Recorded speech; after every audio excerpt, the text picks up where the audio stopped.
Chris, do we have a sign-up sheet today? No? We don't, I don't think. I'll just come on.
You guys ready?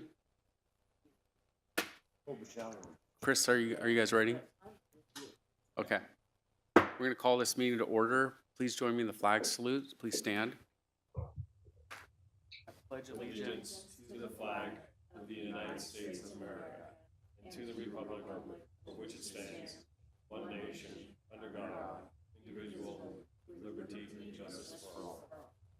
Okay, we'll do a roll call.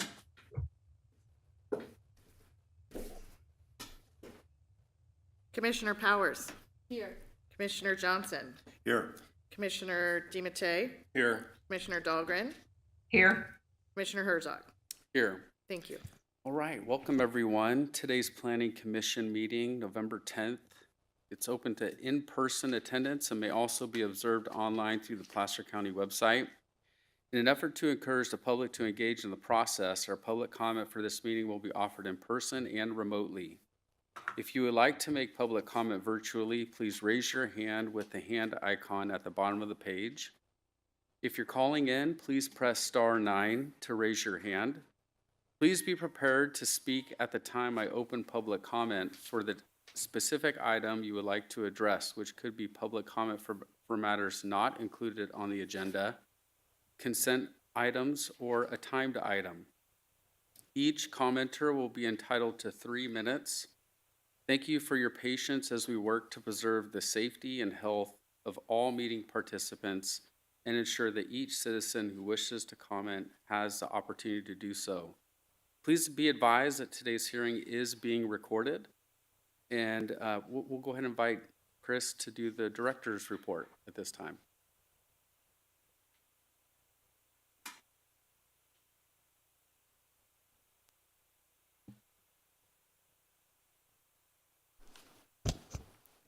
Thank you, Mr. Chairman and Commissioners. Chris Schmidt, the Interim Planning Director. Just a few items of note at the Board of Supervisors. On November 8th, the board rescinded approvals for the Village of Palisades Specific Plan project, and that is due to the court ordering the county to vacate and set aside those approvals. The project cannot move forward until, or reapproved until deficiencies in the EIR are corrected. On November 29th, I'll be bringing forward an item to the board requesting authorization to proceed with a general plan update. So our general plan hasn't been updated in over 20 years. We're asking the board to allow us to start that process. It'll be a multi-year effort to update the general plan. Also, on December 6th, the Regional University Specific Plan will be brought to the board for approval, or for consideration. The Planning Commission recommended approval of that project on October 27th. So next week, we do have a special meeting. 2 items on the agenda: Robinson Newcastle Sand and Gravel, a CUP modification to extend the life of that mine, and also the Placer Commerce Center in the Sunset Industrial Area will be considered. Our first meeting in December will be a meeting in Tahoe. We have 3 projects. The big one there is consideration of amendments to the Tahoe Basin Area Plan. We will be asking for a special meeting in December for a draft EIR hearing for a winery in the Penryn area. And we're also considering bringing forward an item for the Planning Commission, an overview of our development process. So I know there's been some questions about how does the county process applications. So we're considering bringing that on the special meeting on December 15th. And with that, I'd be happy to answer any questions. Chris, it's Robin. You said we have a special meeting next week? There is one on the 17th. I didn't know that. Okay, I'll be there. Any other questions? Oh, could you say what's on the agenda for the 17th? I won't be here, but, It's the Robinson Newcastle CUP modification. So that's the gravel mine in Newcastle, but off 80, okay, extending the life of that mine for a number of years. And also the Placer Commerce Center, which is a large industrial warehouse project in the Sunset Industrial Area. okay, thank you. Okay, thank you, Chris. We're going to go ahead and open up public comment for any matters that are not on our agenda today. Does anyone here wish to speak on any items that are not on our agenda? No one in person. We'll pause for online participants to raise their hand.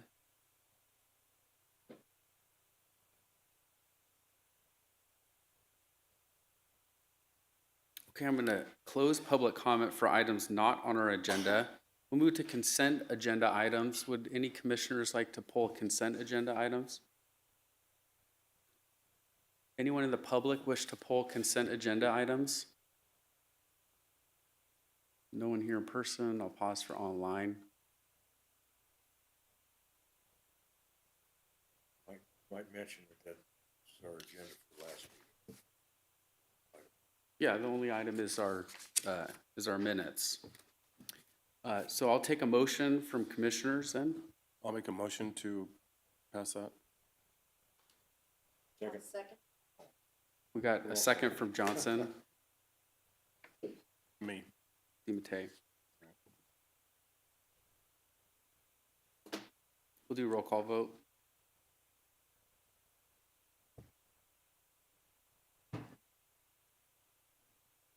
I have a first from Commissioner DiMattei and a second from Commissioner Johnson. Commissioner Powers? Aye. Commissioner Johnson? Yes. Commissioner DiMattei? Yes. Commissioner Dahlgren? Abstain, I wasn't there. Commissioner Herzog? Yes. Thank you. Okay, I want to ask a question to people here in the audience. Who wants to speak today on any item, not presenting, but you're here from the public wishing to make public comment on any agenda item today? Who's here? Okay, we don't have a sign up, so let's just make sure you're connected with that agenda item today. I just want to make sure you get a chance to speak. We're going to move on to our first timed item, which is a Brake Brothers General Plan Amendment, minor use permit modification. Members of the public may now raise their hands, press star 9 for calling in. To begin queuing in for public comment on this item, which will not begin until the item presentation is complete, Kara Conklin will be presenting on this item. Welcome, Kara. Thank you, Mr. Chairman. Good morning, Planning Commissioners. Kara Conklin. I am an assistant planner with the Planning Services Division. And the item before you this morning is community plan amendment and a minor use permit modification for the Brake Brothers Brake Shop. So the parcel is located on the northeast corner of 13th Street, Sheridan Lincoln Boulevard, and Riosa Road in Sheridan. And the project site is about 1/3 of an acre. And so the commercial building that's there, it's a little over 3,600 square feet, and the brake shop is proposed to go in the northwest corner of the building. So the site is zoned general commercial with a combining town center commercial overlay district. That picture up in the top right is the front facade of where the brake shop would go. So you can see there's 2 parking bays right there. And the proposed project is a modification to an existing minor use permit to allow the operation of a 790 square foot brake shop to go within an existing 3,663 square foot commercial structure. This requires an amendment to the Sheridan Community Plan to allow vehicle maintenance and repair as an allowed use within the Town Center Commercial District. The proposal is for 2 employees and for the operation to be open Monday through Friday from 7 a.m. to 5:00 p.m.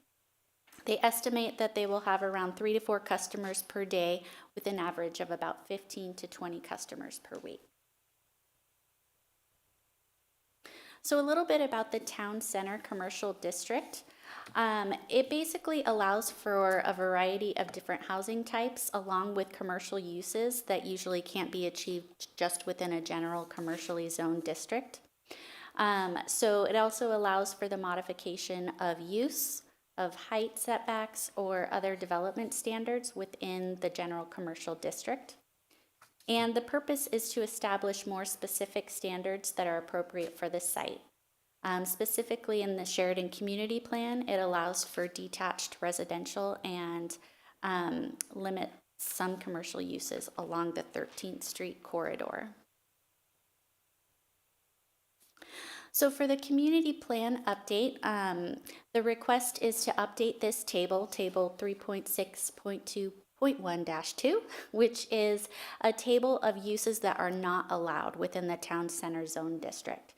So it's kind of small to see, but down at the bottom there's a little asterisk, and the asterisk states allowed only at the corner of Riosa Road and 13th Street. So where repair and maintenance for a vehicle is listed on as a disallowed use, we're proposing to add an asterisk to allow that use just at the corner of Riosa Road and 13th Street. It would affect 4 parcels, which you'll see on the next slide here. The other request is to edit this figure 4.2.3.6. which shows the black dashed lines. That's the town center commercial district. And at those 4 parcels, you can have gas stations and drive-throughs. And we would also request to allow vehicle and repair maintenance just at those 4 parcels so that the brake shop could operate there. So this project is consistent with the following goals and policies within the Sheridan Community Plan. I won't read through all of them, but basically one of the goals is to take full advantage of Sheridan's existing infrastructure. So this operation would go in an existing commercial structure that has, water and sewer and available parking. And it creates a balanced use pattern of the appropriate mix of uses that help accommodate resident employment, service, and social needs, and allows for cost-effective, orderly growth that is compatible with the existing and potential future development of Sheridan. So one of the issues that we came across was parking. So within this commercial location, there are currently 9 existing parking spaces. There is a coffee shop that operates right next door, and that use needs 9 parking spaces. And so with the brake shop added in there, the brake shop requires 3 parking spaces. So 12 total parking spaces are needed in this commercial center. And so right along the north side of the project site, there is, right where that arrow is, there is space for 2 parallel parking spots, as well as the 2 parking bays within the brake shop can be used. So there's 4 parking spaces there. Staff has also kind of worked into the recommended conditions of approval that should parking become an issue, that the applicant would work with county staff to figure out a solution to parking issues. So last night, I took this project to the Sheridan Municipal Advisory Council, and the Sheridan MAC voted to recommend for the Planning Commission to approve the project 3-0. 2 members were absent. There wasn't necessarily a concern about parking. It was more just a question of where parking could go along 13th Street. On the west side, there is, I'll go back to that site plan and show you. So along the railroad tracks, along Old Highway 65, there's some gravel area. Is the pointer here? Over here where parking could be used. And staff did have a discussion with the Department of Public Works and Engineering and Surveying. And ultimately, although parking is encouraged along the 13th Street corridor, it would require improvements such as paving and striping. So we don't want anyone really parking there. So that was one of the questions that was raised last night at the MAC. And I also wanted to mention that staff did receive 1 public comment in opposition of the project. You guys should have a copy of that. So let me know if you do not. And for the recommendation before you today is that staff recommends that the Planning Commission take action to recommend that the Board of Supervisors find the project categorically exempt from environmental review pursuant to Section 15303A of the California Environmental Quality Act guidelines and Section 18.36.030A of the Placer County Environmental Review Ordinance, Class 1, Existing Facilities. Number 2, that your Planning Commission recommend to the Board of Supervisors to adopt a resolution to amend the Sheridan Community Plan, Table 3.6.2.1-2, Town Center Commercial Combining District, Disallowed Land Uses, and Figure 4.2.3.6 as shown in Attachment B of the staff report packet, and supported by the findings contained in the staff report. And the 3rd, to recommend that the Board of Supervisors approve the minor use permit modification to allow a 790 square foot brake shop to operate within an existing commercial structure located at 5710 Sheridan Lincoln Boulevard and subject to the recommended conditions of approval found in Attachment C of your staff report packet. All recommendations are based on the findings found within the staff report. I am available should you have any questions. Thank you. Okay, yeah, Richard. Okay, yeah, I'm, I guess, a little bit confused. The size of this building is how many square feet? The size of the commercial building itself is around 3,600 square feet. And then the size of the brake shop going inside there is 790 square feet. And so that, the brake shop is already built, constructed? Yes. Okay. And so you don't have the residents in the same building? So there, on the commercial site, there are apartments on the other side. Go back. See if I have a picture of it. I don't have a great picture of it, but there are apartments right here. And the brake shop would go in the northwest corner, that right side. there. And there's a coffee shop, kind of where that red thing is. The coffee shop is right next door. Is that a separate building Nope, it's all in one building. with the apartments? Hmm. And the brake shop would be in a separate building then? No, it would all be in kind of the same building. The apartments are kind of, I guess, off to the side, but they're behind it. But it's all in the same building. All in the same roof? Yes. Okay, that clarifies my question. Thank you.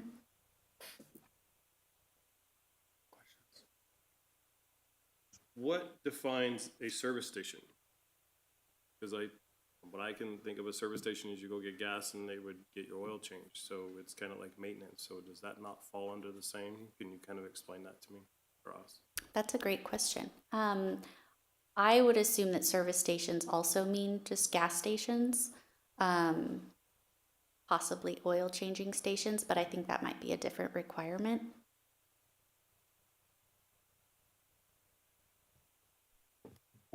Is there anybody in staff who can answer that? So service station basically means gas station. That's how we define it. Because then we also have the land use for auto repair. So it's a separate land use. Yeah, so in the community So- plan, you also have a defined repair and maintenance for vehicles.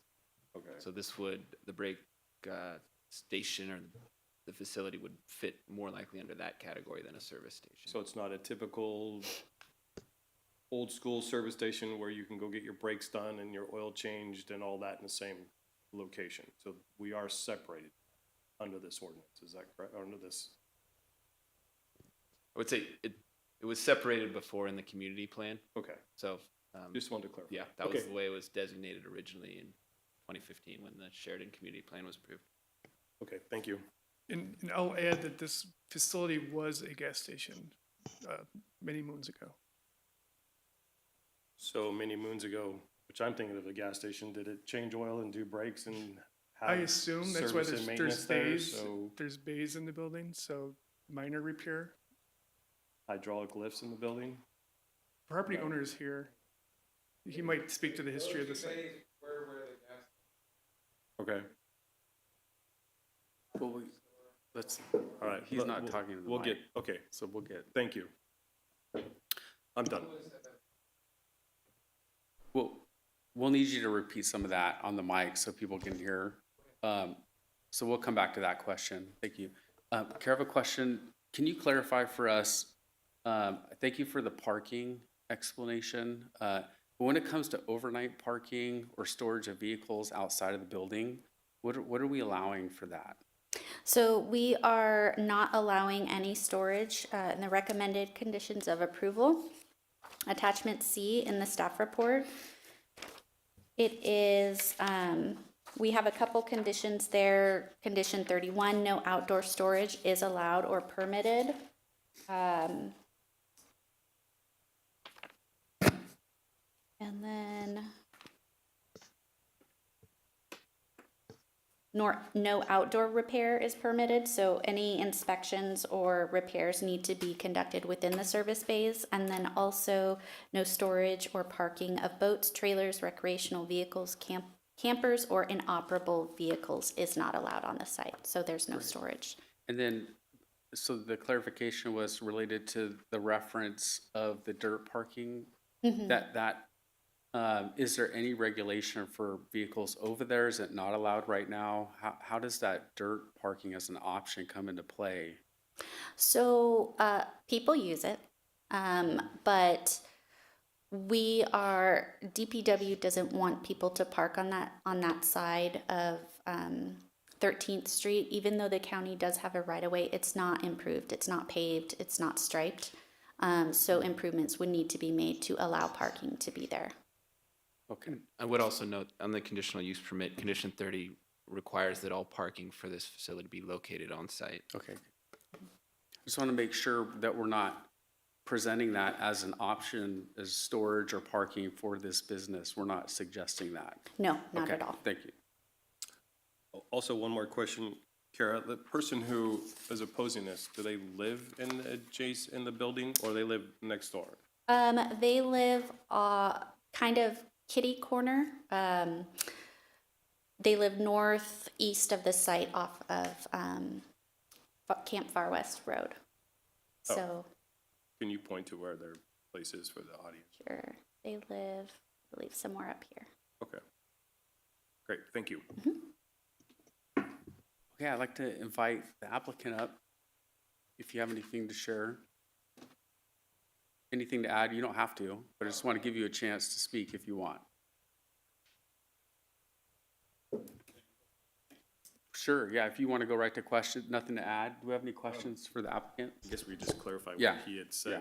earlier. I guess I had asked if there was any lifts in No, there, not yet. trying to see if there was a service station there before or maintenance shop there before, but you Yeah. guys clarified and said there was not, so thank you for that. I don't have any further questions for him. Since there's no overnight parking, your customers will be in and out that day, breaks done in the Well, morning. yeah, and then if worse came to worse, you could always park, so you have the lifts inside, you pick up 2 cars, and you put 2 cars underneath, so you actually have room for storage for 4 cars. So you will be adding lifts. There shouldn't be, but Right. if, yeah, you have room for 4 cars. So you'll yeah, add yeah. lifts to the structure.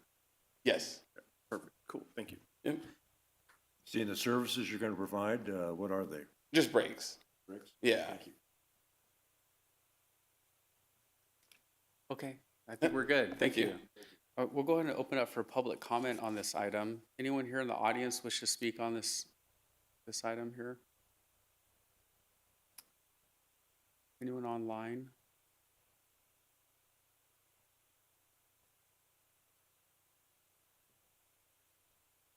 Okay, we'll close public comment. We'll bring it back to the commission for discussion, motion.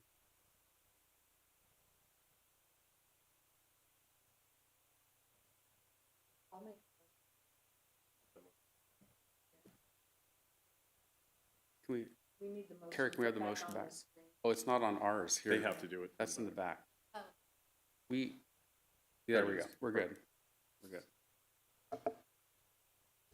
I'll make a recommendation to the planning commission, for us. I'll make a recommendation that the board of supervisors find the project categorically exempt from the environmental review pursuant to section 15303. Oh, thanks for turning that on.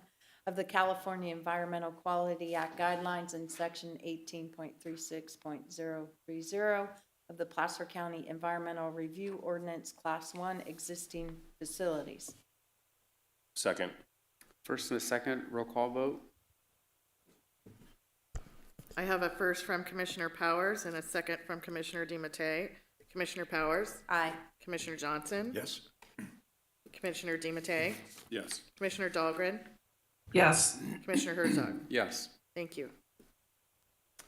And I'll further recommend to Actually, the board. before we proceed on that one, I was just going through the staff report and I noted that the CEQA exemption identified in the staff report is 15301.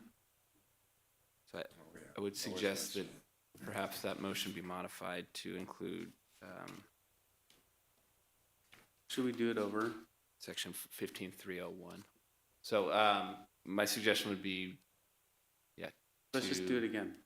Instead of Well, 303A. we have a motion on the record now, so we actually would need to rescind the prior motion and then take a new action. So Can you put that recommendation back on for me? You're saying section 15303A and we're eliminating the A? that the one identified on the PowerPoint is 15303A. and the one in the staff report is 15301A, and I believe it should be 15301A should be the CEQA exemption. Okay. So I apologize, I should have caught it before the motion got made. Okay. But, so I think the proper procedure would be to rescind the prior motion and then make a new motion with the correct I'll number. rescind my motion. I'll second that. Okay, we're gonna rescind the prior motion. Do a roll call vote. I have a first from Commissioner Powers and a second from Commissioner DiMattei. Commissioner Powers? Aye. Commissioner Johnson? Yes. Commissioner DiMattei? Yes. Commissioner Dahlgren? Yes. Commissioner Herzog? Yes. Thank you. Here we go again.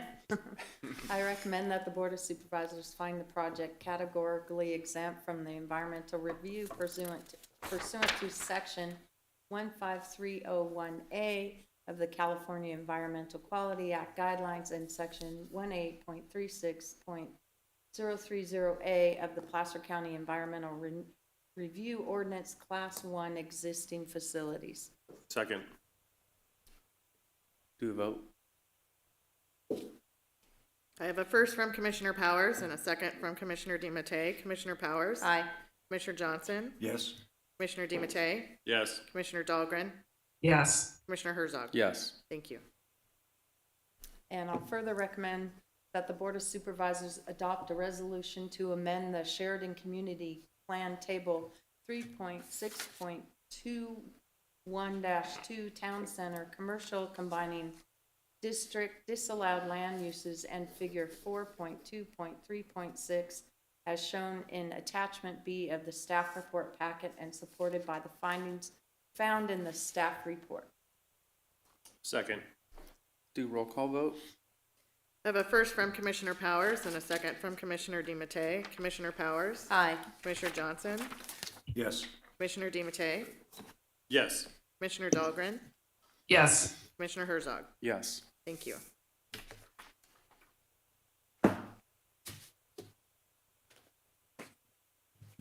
One more. One more, oh. I'll further recommend that the Board of Supervisors approve the minor use permit modification to allow a 790 square foot brake shop to operate within an existing commercial structure located at 5710 Sheridan Lincoln Boulevard in Sheridan, subject to the recommended conditions of approval found in attachment C of the staff report packet. Second. We'll do a roll call vote. I have a first from Commissioner Powers and a second from Commissioner DiMattei. Commissioner Powers? Aye. Commissioner Johnson? Yes. Commissioner DiMattei? Yes. Commissioner Dahlgren? Yes. Commissioner Herzog? Yes. Thank you. Okay. Anyone need a break? Or are we good? We're good? Yep, we're good. We're good? Yep. Okay. We're gonna move on to our second timed item before, for this next item. So Beekeeping Code Amendment, Chapter 6, Animals, and Chapter 17, Zoning Ordinance Amendments. Members of the public may now raise their hands, press star 9 for calling in to begin queuing in for public comment on this item, which will not begin until the item presentation is complete. Adam Anderson is going to be presenting on this item. Just before you, so who here is to speak on this item? Raise your hand in the public. Okay, thank you. All right, Adam. Morning, Chairman Herzog and fellow commissioners. I am Adam Anderson, and I'm a planner with the Planning Services Division. And I am here along with our Ag Commissioner, Josh Hunsinger, and we will be presenting the B Ordinance Zoning Text Amendment to you. You have previously heard this information at your hearing body on July 14th. And during that meeting, you requested some changes to the text and also some options, and we are returning with those changes and options for you today. We have implemented into the text additional information regarding water sources, as well as information detailing how a mailing list could be generated by the public for notification of their neighbors, and a draft application for beekeeping within the residential single-family zone. Before we get into the recommendation options, I would like to invite Josh Hunsinger up here to briefly go over the zoning text amendment again for you and the community's benefit. Then I will discuss comments we have received from the public since our last hearing and open it up for questions from your hearing body before recommendations. Thank you.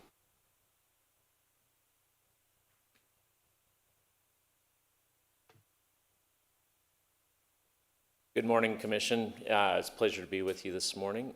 Josh Hunsinger, Placer County Agricultural Commissioner. So just to reiterate, this is going to be a little bit of an abbreviated presentation from what we saw in July. I think everyone's fairly familiar with the purpose of this proposed ordinance, but just to reiterate, we have some fundamental concerns out there in the community that are causing quite a few issues for my department, and that led to the start of this process to develop this proposed ordinance. First and foremost, we're seeing a lot of instances where there's too many beehives placed in one location. So we're seeing, 200 to 400 beehives in some instances placed on, say, a 5-acre parcel in an area that has a lot of 5-acre parcels, and it just causes a lot of problems for the neighborhood and when you have that high of a concentration of bees. So beekeepers putting too many beehives in one place and needing some mechanism through which to address it beyond the current ordinance, which places kind of a judgment call in my responsibility without any specific clear guidelines or numerical limits to point to. When I say this is too many beehives, it kind of becomes my opinion rather than a code I can point to. So I wanted to develop that detail. The second one, and this is something we heard by and large, and probably our most frequent complaint from the beekeeping community, is too many beekeepers placing bees next to each other. So this is again where maybe one beekeeper's had a great location for their beehives for many years. They're doing everything right, and then another beekeeper comes in and moves in right next to them and puts a whole bunch of hives next to them. And believe it or not, there's only a finite amount of nectar sources out in the environment. And so what was a sustainable beekeeping location for the first beekeeper where their bees could make enough honey to sustain themselves and provide a surplus for the beekeeper to harvest, all of a sudden there's not enough nectar sources in the environment in that location, and the first beekeeper is forced to either feed their bees or move them and abandon that location. So it's kind of a predatory practice among some of the more irresponsible elements of the beekeeping industry. The second reason that this is a concern is it exacerbates the first concern, which is too many beehives in one location. So, where maybe beekeeper number one had 50 hives in a particular location, and all of a sudden beekeeper number two moves in with 100 hives. Maybe the neighborhood 50 hives was fine, but 150 is not fine, and all of a sudden there's too many. So it also affects that first point. And then the third one, which as we may recall, generated the bulk of the discussion at our last presentation. The code currently does not allow any beekeeping in straight residential single-family zoning. It does allow it with the combining AG, the combining ag district, but straight residential single-family zoning does not allow any beekeeping right now. We've heard from the community that there's an interest in allowing some hobby beekeeping, couple hives in those residential lots. And so that's another point we want to continue talking about. So just to recap some of the requirements of the proposed ordinance. So it would define, and this is consistent with state law, define a commercial bee yard as 10 or more hives. So there's those instances where it's allowed currently by zoning if you have 9 or less. Some of the commercial standards for bee yard separation and some of those other things wouldn't apply if you had 9 or less, but 10 or more, you would have to comply with those requirements. We're getting into some of the big ticket items here, and this is not a comprehensive list of all the things the ordinance seeks to accomplish, but I require a 1 mile separation between commercial bee yards. So this would basically be, the state law requires the beehives to be registered with me on an annual basis with my office. And so, if there's already a registered bee yard and someone else proposes to register a new bee yard within a mile of the existing one, we would have to deny that registration based on that 1 mile separation. And that's kind of, biologically based. The bees can fly more than a mile, obviously, up to maybe 3 miles or so, but the bulk of their foraging activities occur within a mile. And so that's, we could go up, we could go down, but that was kind of what we felt was a happy medium that would be reasonable for the beekeepers and the community. Regulating the size of commercial bee yards at a ratio of 5 hives per acre. And so this gets to my first point on the previous slide around too many beehives in one location. And so at 5 hives per acre, that would max out at a maximum of 100 hives in any single location. So on a 20-acre or larger parcel, you could have up to 100 hives. But if you're on a 5-acre parcel, you could only have 25, for instance. We also have a number of, every time you put in a rule, there's people that say, yeah, but what about this scenario? And so we've tried to build in some exceptions to the rule that we've proposed to create. And so one of those is for pollinator apiaries. So as we're getting more and more almond trees, I think we're going to be probably this year close to or over 6,000 acres of almonds in the county. And the majority of those almonds depend on honeybees pollination to produce their crop. And so, for instance, the 1 mile separation as well as the 100 hive cap, we're proposing to exempt those two things for active pollination services where they might need to bring in more beehives to pollinate that crop and keep them in close proximity during that pollination season. So the ordinance addresses that and says during that bloom period of a crop where the bees are actively pollinating, they would not be subject to some of those requirements. Based on feedback and for the beekeeping community, I also want to mention this, that since the last meeting, we did put in an additional exemption, and that's on the 100 hive cap for the period of October through December. So the feedback we heard from some of the beekeepers is that, almond bloom is such a significant part of their business, and the fees they receive to pollinate almonds. And what they do is they come in from, say, North Dakota or some other state in the Midwest where they produce honey during the summer. They stage the bees in Placer County during those fall and winter months, and then the almond pollination they start ramping up and moving the bees down into the almond orchards in the January timeframe. So they said, hey, during that October to December timeframe, there's not really nectar sources to compete over in Placer County. There's not blooming, the star thistle and the blackberries and the different things that bees typically utilize in Placer County. They're not blooming. There's no nectar sources to compete over. It's typically cold and wet. The bees are not really active, and so some of the kind of public conflict issues are lessened. And so, hey, could we have an exemption from that 100 hive cap? Still, the 5 hives per acre would still apply. So you couldn't put a whole bunch of hives on a small parcel, but that 100 hive cap would go away in this proposed ordinance, and that's a new addition just from that October to December timeframe as the bees are moving in and staging, coming in from out of state, getting ready for almond pollination. We thought that was a very reasonable request. Spoken with a number of the beekeepers who were strong advocates for that and felt that was an important thing to preserve their business model. And so then some of the other specific requirements, just to reiterate, require an adequate water source for each bee yard. I know we had some discussion about that last time, and so we've worked to clarify that a little bit.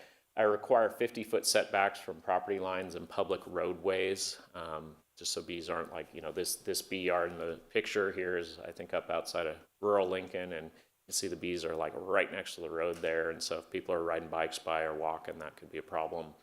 And then require safety measures for daylight transportation. As we mentioned, beekeepers typically like to transport their bees at night, but that's not always possible. And so requiring some sort of netting over the bees.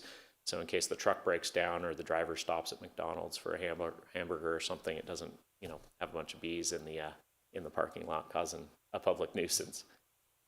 And so then my last slide will be this one, and that's, just to remind us of the backyard beekeeping. So recognizing it's a current practice that folks are interested in, that's currently not allowed in straight residential single-family zoning. The proposals to allow a maximum of 2 hives on those parcels with appropriate setback, water, and screening requirements to protect the immediate neighbors.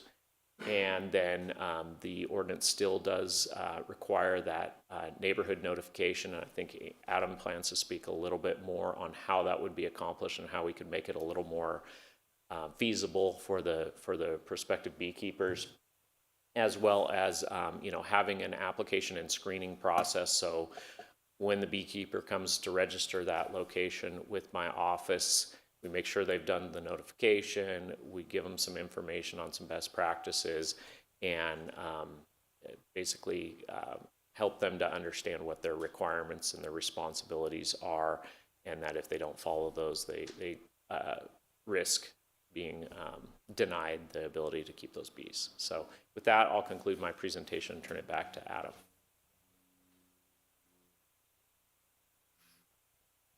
Thank you, Josh. Josh is correct that we have added some attachments into your project folder for this one that includes how a member of the public could generate a notification list for their neighbors. We have also included in a draft application for the residential single-family zone if they were to approach the Agricultural Commission office with their proposal for bees to be kept. And I would like to mention that we have received some additional comments since the last time we were before your board or your commission. Neil from the Sacramento Beekeeping Association, he highlighted the benefit of beekeeping for crops and flowering plants, as well as the struggles with beekeeping due to parasites, pathogens, and pesticides. We've also received 2 comments from beekeepers in Stockton and Carmichael that specifically highlighted the city recently allowing beekeeping in urban areas, and that it has been instrumental in their gardening activities. And lastly, we received 2 additional comments that were focused on bees not being an aggressive animal and requesting that they should be a by right activity in all zones within the county. And they did mention, though, as well, that the bees do need to be properly cared for, otherwise they could become a nuisance. You had also requested that we return with options for your commission, and we have 2 options here for you to discuss.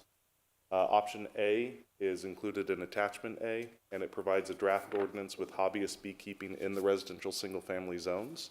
And Option 2 is in Attachment H, and that would provide the same draft ordinance but without keeping the beekeeping in the residential single-family zones. And with that, that will conclude our presentation at this time, and we are available for any questions you may have. Okay, thank you. Any questions? Go ahead. No, I just had a comment.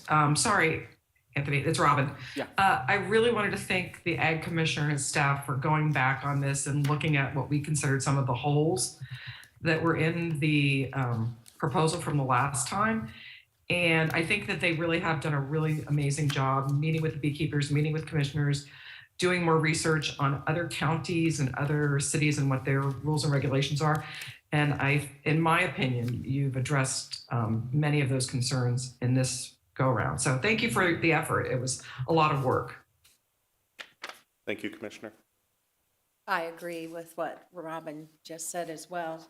So you want us today to decide between option 1 or option 2? We are presenting those as options for you for your discussion. And if you make a decision or a recommendation on that, then we can go to the recommendation slide and we can make the recommendation to the board at that time. Let's say, for example, option 1 is chosen. For the residential beekeepers, are they grandfathered in, the people who are already established, or would they have to eliminate their beekeeping? We would assume that any existing beekeeping activities that are going on in the residential zones would be outside of the current approval by the Ag Commissioner. So they would need to come into compliance by applying for the application through his office. Okay. Specifically in the residential single-family zones. If we're talking about commercial beekeeping, a lot of those have already gone through Josh's office for registration. And there is some grandfathered a process that goes through for those already established commercial bee yards, in that if you have bee yards that are less than a mile separated now, but they're already currently registered, those would be allowed to continue in operation. Good, good. That's what I wanted to know. Thank you.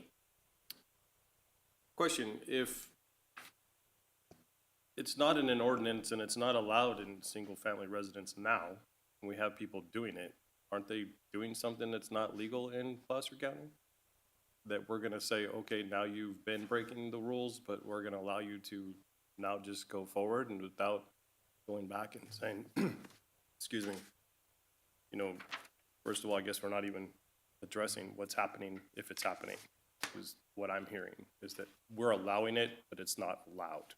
The county. For and- for oh, I'm residential beekeepers, if there's residential beekeepers out there currently, and it's not allowed to be residential beekeepers out there, but we're not enforcing it. We are, as a county in general, we are complaint driven. And if we received a complaint about bees in the residential single-family zone, we would enforce the current ordinance, which is that they are not allowed. So has there been no complaints for residential beekeeping on record I'd have to let as of Josh yet? speak to that. So, to my recollection, which goes back 22 years, so it's fairly comprehensive on this. We have received, I think, 2 or 3 over the last, 10 years or so, complaints regarding bees in residential single-family zoning. But in each of those instances, they were in the combining ag zone, so they were allowed. They were not the straight residential single-family. If we had received those complaints, that would have been an easy answer. You can't have bees here. You've got to get rid of them. So we haven't had, to my knowledge, any specific complaints. I think this is more, of an anecdotal. There's people out doing it. Do I know who they are? No, but it's kind of seems to be the consensus among the beekeeping community that, oh yeah, there's people out doing it. You just don't know about it. And so we're hoping to provide them a pathway to compliance. While recognizing it's not allowed now, we're also recognizing there's at least, I would characterize it as some interest in doing so. Okay. On the commercial side, separate. If there's not enough food sources,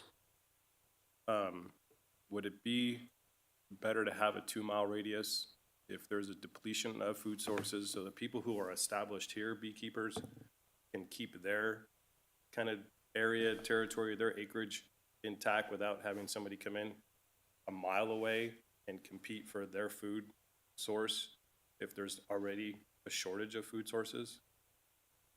So we discussed this in quite a bit of detail as we were developing the draft ordinance with the beekeeping community. And, I think this is a situation where, you let the perfect be the enemy of the good a little bit. Right now, and this is what we kept coming back to, right now we have no regulations. It's just, it's kind of a free-for-all out there. So any kind of increase in separation requirement is a net gain compared to what we have at the moment. And so, to use an extreme, we could go to 2 miles and cut it down to, say, 48 beehives, not 100, right? And that would be probably from a strictly biological and sustainable, if that was our only consideration, was biology and the sustainability and the food sources, yeah, something like 2 miles and 48 beehives would be a lot better than 1 mile and 100 beehives. But trying to balance that out with recognizing what kind of the industry standards are in Placer County and what would still allow folks to operate their businesses. These are, largely folks making a living, and the last thing I want to do is put agriculturalists out of business, especially in an industry that's a pretty tough industry to begin with, and a very vital one to California's agriculture. Well, the reason I asked this, and, as a farmer, I use bees, I don't raise bees. And I had asked them the question that I just asked you, why a mile, not 2 miles, or what would they recommend? And they came back to me and said, we would like 2 miles just because there is a shortage of food. So if we have 100 acres and we shorten it to a mile, they're condensed to one area. Well, now if we bring them in and a mile away, we put in another 100 hives. Yeah. Now the food source is even more depleted. So if you had 100 hives in 2 mile radius, I think it would, from what I've been learned over this, that it is better for the beekeepers that are here now to have a wider range of food sources for their 100 hives. Yeah. So they have asked me to tell you and everybody else that they would like to see 2 miles. So that's just what I have learned. Yeah, it's certainly a balancing act. to say, I think I mentioned last time I was here too, we did do some GIS modeling, putting both a 1 mile and a 2 mile buffer, and comparing those, regarding the bee yards we already have registered in the county. And I can tell you at 2 miles, all of western Placer County is completely consumed, and there is zero opportunity for any new commercial bee yards in Placer County at 2 miles. So there'd be no opportunity for existing folks to grow their operations, and zero opportunities for anybody new to come into the county at 2 miles. At 1 mile, there are still some areas within the county where someone who would seek to, start a new business or grow the business they have, might, with willing landowner cooperation, be able to potentially find a new location for their bees. Okay. All right, thank you. Any other? Go to public comment? Yes. Okay, we're gonna open up to public comment. Maybe we'll just start in order of the rows. You guys okay with that? You wanna come up right here in the corner first and state your name? You have 3 minutes. And then maybe we can go in order of the rows. You guys okay with that? Sure. Okay, just do a little structure there. My name is Larry Huddeball. I'm a resident of Placer County for just slightly over 30 years. I live on the edge of Folsom Lake, off the end of Horseshoe Bar Road, just east of Loomis.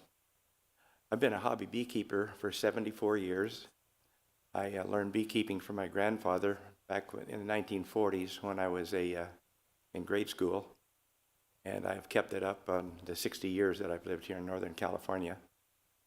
And I presently have 3 colonies of bees today. And in the past, I've had as many as a dozen.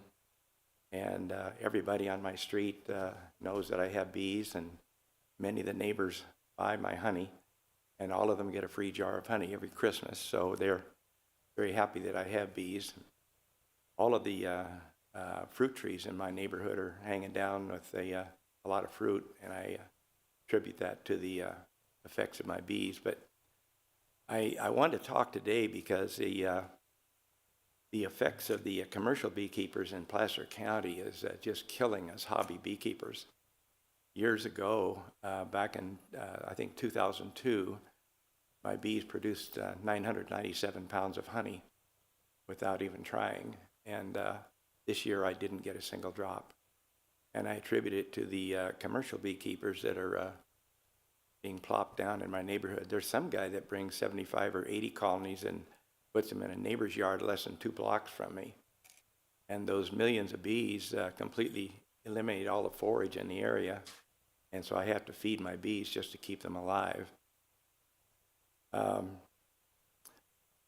I'm really glad to see that you're doing something about these commercial beekeepers, because they're really killing us as hobbyists.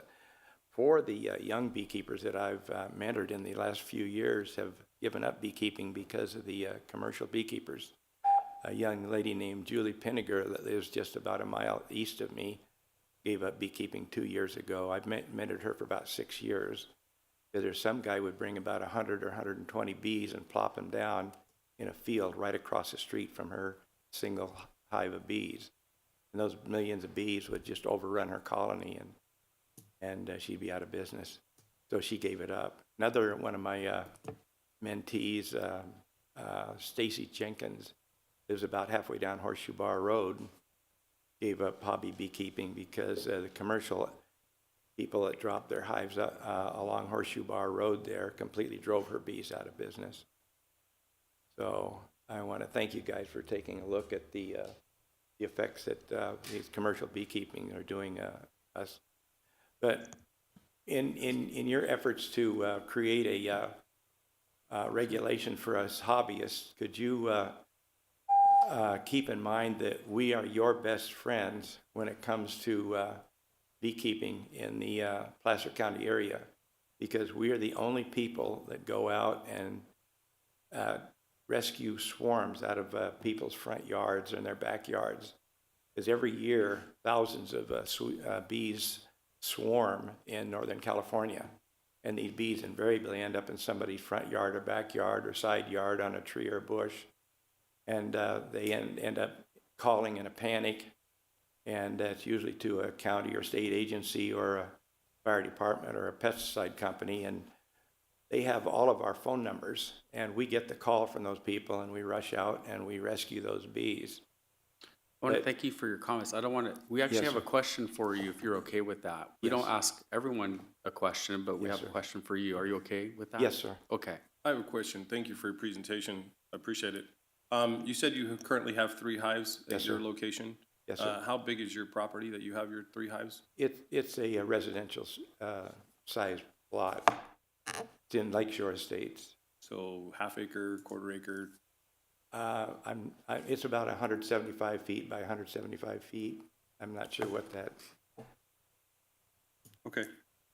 Awesome. Thank you so much. yes, sir, Appreciate it. thank you. Thank you Thank for you. the opportunity to talk.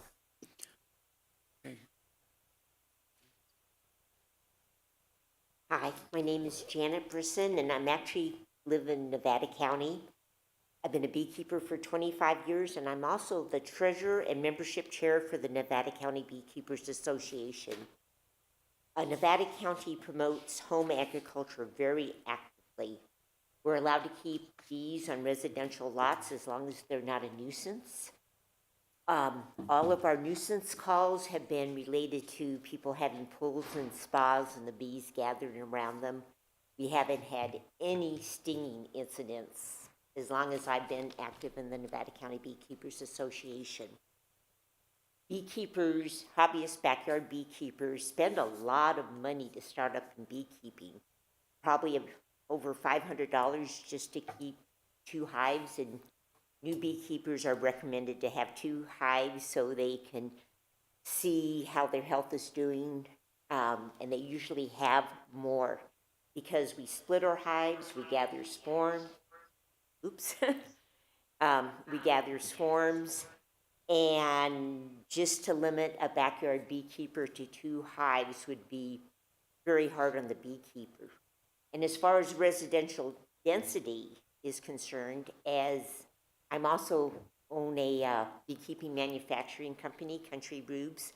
We make bottom boards and robbing screens, and I go all over North America giving talks on chemical-free beekeeping.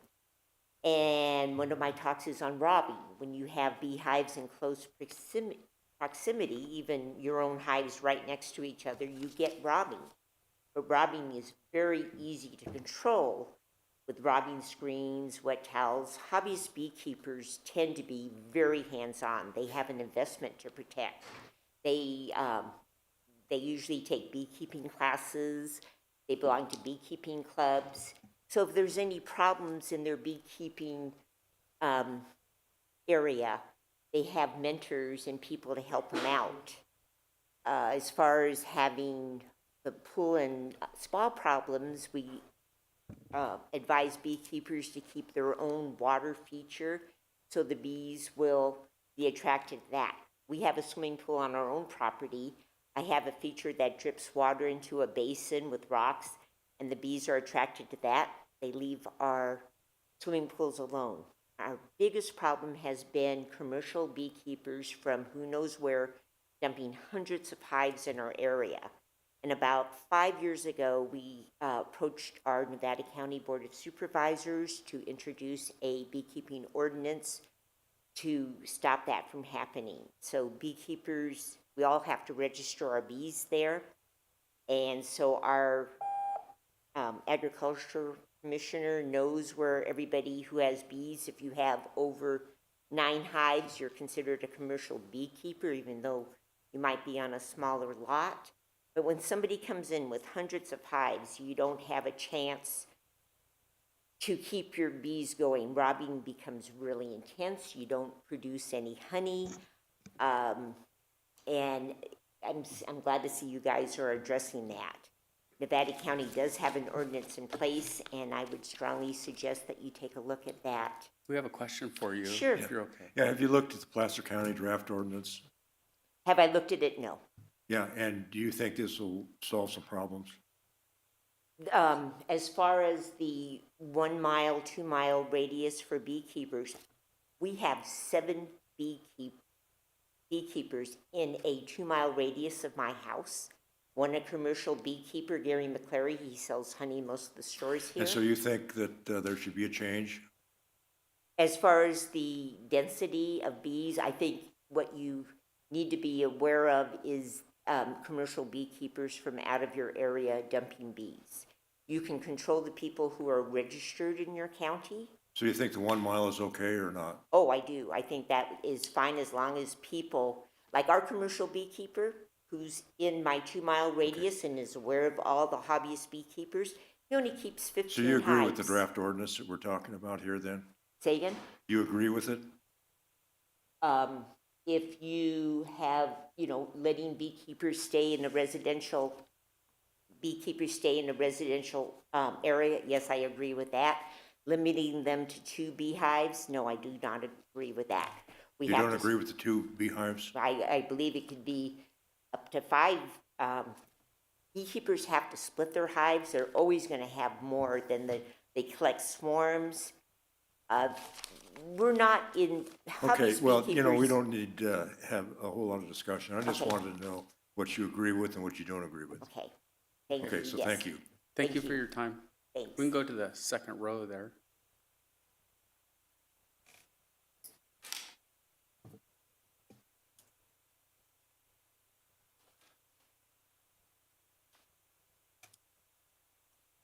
Good day, Board and members of the audience. My name is Robert Sugar. I'm a Placer County resident in the West County area and have kept bees since 1977. I sent some comments in which appear in the beekeeping ordinance after packet comments, and I unfortunately ran out of time. I was talking in that towards the end of that about the highway spill situation. Right now, I'm not aware that Placer has any plan in place to deal with such a situation. What happened back then was the highway patrol called in a pesticide company and they sprayed the bees and they turned it into a hazardous hazardous spill cleanup. And that had to go to a Class 1 disposal site, which is great big bucks. The Caltrans maintenance manager in charge of the state highway spill cleanup program read the Highway Patrol the Riot Act, and in contrast, Sacramento had a list of beekeepers. Sacramento County beekeepers had a list of local beekeepers who would respond to a highway spill cleanup, and the spill that happened later that same spring in 1984 on Highway 99 was cleaned up by the local beekeepers. It was complete contrast to what happened in Auburn. And the question is not if another spill is going to occur, but when. So we've heard enough about truck spills on Interstate 80 in the Auburn area and elsewhere on I-80. I'd like to go on and talk about the beekeeping requirements of section 6.32.030, beekeeping requirements, D, commercial and pollination apiary separation. I'd like to add under item 3, a commercial apiary located on the beekeeper's owned land property is exempt from the above separation requirement and registration by January 1st, 2022 requirement. You can't really deny the property owner from using his property for an agricultural purpose, and beekeeping is an agricultural purpose. Also, I want to point out that the negative CEQA declaration might be impacted by the fact that beehives consume 90 pounds of pollen a year, and this has a real effect as far as people with allergies. So that's a consideration that ought to be addressed. And that's about all I really have to say. Okay, thank you. Thank you. Thank you, Robert.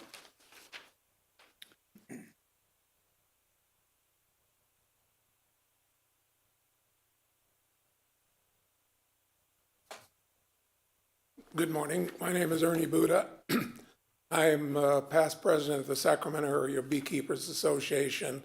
Have been working with bees as a hobby beekeeper for, I guess, about 18 or 19 years. As Larry pointed out, the roster of and the proliferation of hobby beekeepers is really very important to the community. Number one, you have a diversification of location of hive scattered through a community, which provides great pollination for neighborhood gardens, fruit trees. Point out that the honeybee is not an aggressive insect. It will be defensive at the site of the hive. But people's concerns of, I went in my yard and there was bees all over my orange tree, whatever, you would have to go out and actually grab those bees, squish them in your hand and they would, if you opened your hand, they would fly away. They're totally instinctively centered when they're away from the hive on gathering pollen, water, and other nutrition sources. The ordinance proposed has recognized beekeeping by right if you happen to be working on 20,000 square foot or more. So I would ask, if my neighbor has 20,000 square feet, he can put in hives. If I have 19,000 square feet right next door, I have to get permission and notify people within 300 feet. You really, it is in the best interest of the county to address the desire to have compliance. You are not going to get good compliance. Let's just look at people's behavior.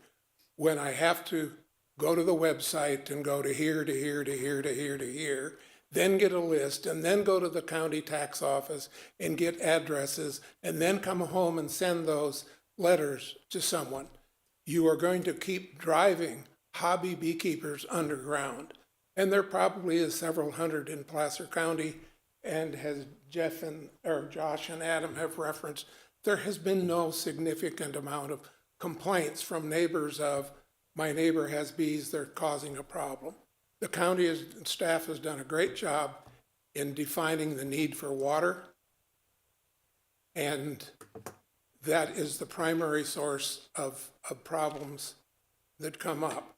The beekeepers, hobby beekeepers, are the ones who go out into the community when the police department gets a call of, there's a swarm on the tree in front of my house. Commercial beekeepers don't do that.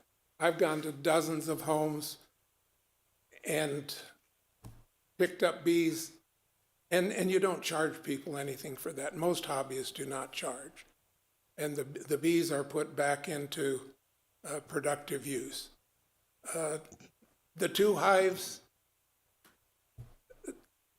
could be more.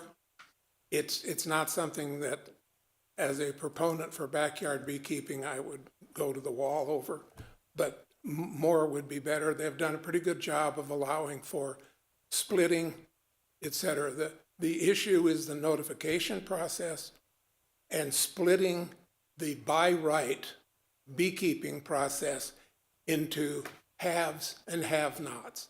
If I have 20,000 square foot lot, I can.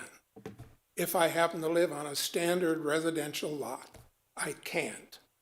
Placer County is not plowing new ground in allowing backyard beekeeping. Sacramento County adopted an ordinance by right beekeeping about 10 years, 12 years ago. The city of San Francisco allows by right beekeeping. The city of Los Angeles allows by right beekeeping. How is the Placer County resident different from the densities that are experienced in those? Thank you for your comments. Thank you.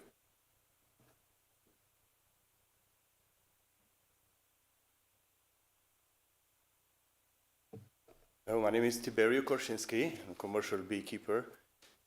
Thank you for allowing me to be here today and share my comments and also maybe some of the recommendation. And with all the respect to the previous people that they spoke on behalf of the beekeepers, hobbyist beekeepers, and we were also hobbyists before we became commercial and grew up on a bee farm. And I would just like to say appreciation to them for the work that they do for the community, for removing swarms and all that stuff. That it's important and vital. People are scared of swarms in their front yard or wherever, and that's a great job. And appreciate that they can do that. Also, I want to express appreciation for the commercial beekeepers. As it was mentioned, they were called with all their equipment to remove bees from the overturned not only pickup, semi-trucks. I was involved in one of those operations, along with my friend Lucian, this spring. And it looks like every year we got a call. And it is so appreciated from the highway patrol department. They were there asking us, what do you think estimated time will be to be open the highways and all that stuff? So I think we can all live harmoniously and kind of make room for everybody. They were beekeepers, commercial beekeepers, even back in the 40s, and they grew up. And almond industry is so much need of commercial beekeepers. And I think there is a lot of things that we can learn. For example, yes, there was no honey made this year. Yes, we don't live in those times. I remember I was making 2008 out of 150 hives, 7 barrels of honey, start to stop. You don't see those years coming anymore. So feeding bees is such an essential thing. The bees go through stress. When there's no food, the bees will go down. So again, a mild difference is not going to produce more feed for the bees to sustain them for the winter. And there is a lot of things that we can do to feed the bees in time. Now, shortly, I want to keep my comments short. I would suggest we cannot go with recommendations or rules. We don't have to be each other's enemies or to punish or to do sentence to those who actually keeps in different times, as I really appreciate the comment that was made. Look at the bees now as we come back from North Dakota in the middle of October, and we're going to be gone in the end of January. We're going to pollinate, even in Placer, I got places for almonds, and then we go to the prunes and down to try make some orange honey down in Fresno area. And then we're gone in the middle of May until again, October. So beekeepers in the area, it's not that too many bees are or too closer to each other. If you look at I want to be closer to some other beekeepers. When my queens are going out to mate, I want to have good, strong bees. So I would like to suggest, let's not have one size fits all, because we need to use a lot of common sense. Even if county allows me to keep 100 hives, I will not. If there's a swimming pool next door, the kids are playing, or in the summertime, or maybe in May. And also, just very shortly, what about little nooks that we make our queens? Are they considered hives? Can we put 300 little tiny boxes instead of limit that to 50 hives per location? And that's my recommendation. Thank you. Questions? Thank you.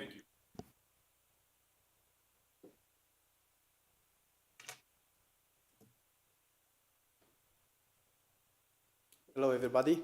My name is Lucian. I'm a commercial beekeeper.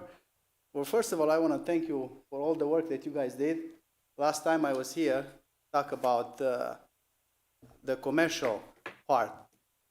I want to thank very much for the people that are having 1 hive, 2 hive, that I see a lot of people, the issue that it is that they're dying off. As a commercial beekeepers, our hives, they are dying off. We look, maybe in general, we're losing from 20% to 60% every year. That's the situation of the honeybees these days. I'll give you an example. I start in 2006 as a hobbyist, and then I become a commercial beekeeping. It's a different times right now. The problem is the queens, they used to live 3-4 years. Now they only live 6 months, 3 months. So there is a little collapse in the honeybees. So it's good. We talk about regulation, that 1 mile more, how many hives, this and that. But in the next years, we'll see the honeybees, it's going to go lower and lower. It needs more work. It needs more attention. many of the commercial beekeepers, they said this month, October, they will go fishing. There's no such a thing. We got to work all the time, day and night, just for them to, always we have to make them fix the hives, make queens and stuff like that. So, but I have a couple recommendations that one thing that in the summer, we have location that there is thousands of acres in Placer County. No houses around. Especially I have one, my personal. Across the theater is 2,500 acres. The one that I have the bees is 500 acres. There is only one house. The people that lives over there. They don't bother the bees having over there. So they're gonna limit to 100 hives.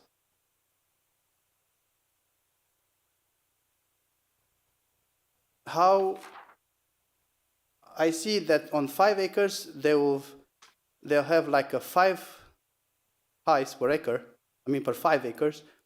Why should not keep that number to 1,000, 2,000, 3,000 acres that you can have a little bit more than one hive, since there's no house around.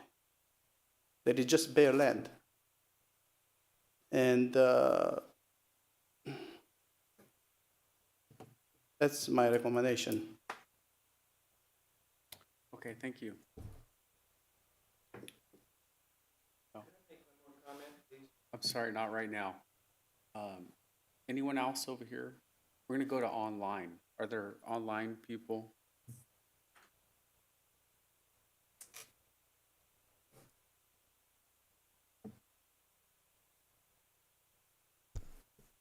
Hi, Ann. Go ahead and unmute your mic and you'll have 3 minutes to make your comment.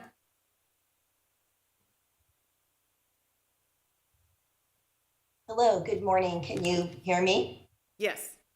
Okay, perfect. Thank you. Good morning, Chair Herzog and honorable members of the commission. My name is Ann Gimignani, and I moved to Placer County in 2016 to the city of Roseville. I've always had an interest in bees and beekeeping, but how life is sometimes. You're not able to pursue the hobbies that you would like until later in life, and that is the case with me. I joined a beekeeping club in early 2021, Mount Diablo Beekeepers Association. And one of the first guest speakers at a club meeting was a gentleman named Randy Oliver of Nevada County Beekeepers Association. And I don't know if you all have heard of him, but he is scientific based in beekeeping, very knowledgeable.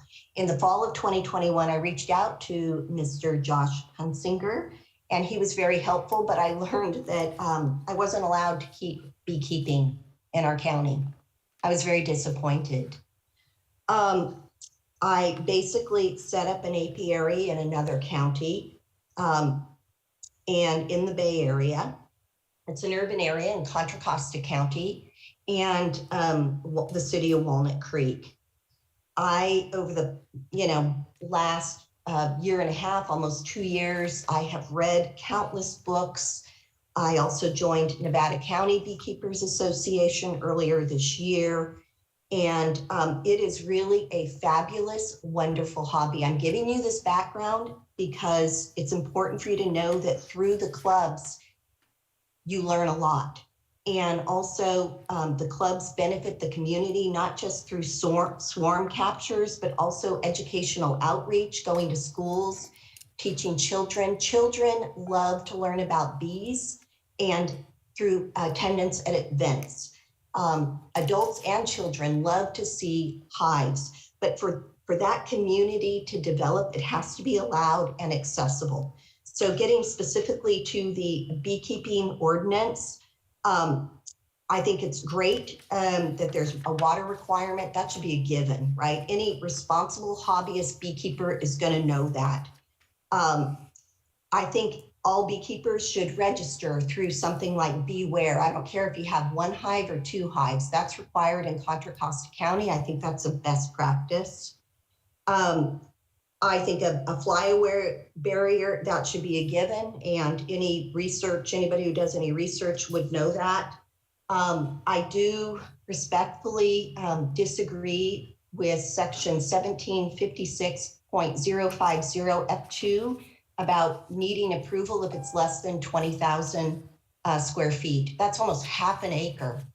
And I can tell you right here in an urban area, there are people keeping bees on small lots. It's all about how you manage them, where you place them. I'm on 1/3 of an acre. I don't have a 25-foot setback, but I have them positioned near fences. And so the bees take flight, and I happen to know the direction they're flying. It's not going to hit anybody, and they fly high. So I respectfully request that you remove that requirement and leave it up to people to figure out what's right for themselves.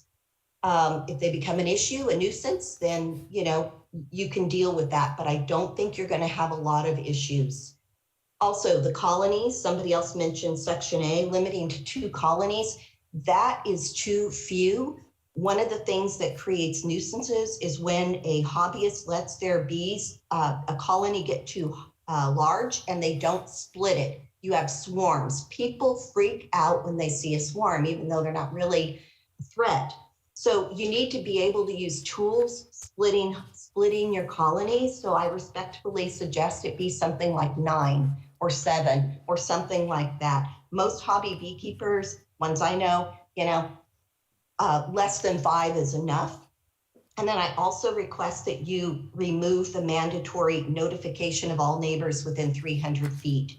Contra Costa County, there's a link to a document from UC Davis. And your time, I'm not sure if you can see it. Okay, Your I'm time is sorry. up, and I think we got all your points. Thank you very much. Okay, I'm sorry. Thank you No, so you're much fine. for listening. Have a great day. Thank you.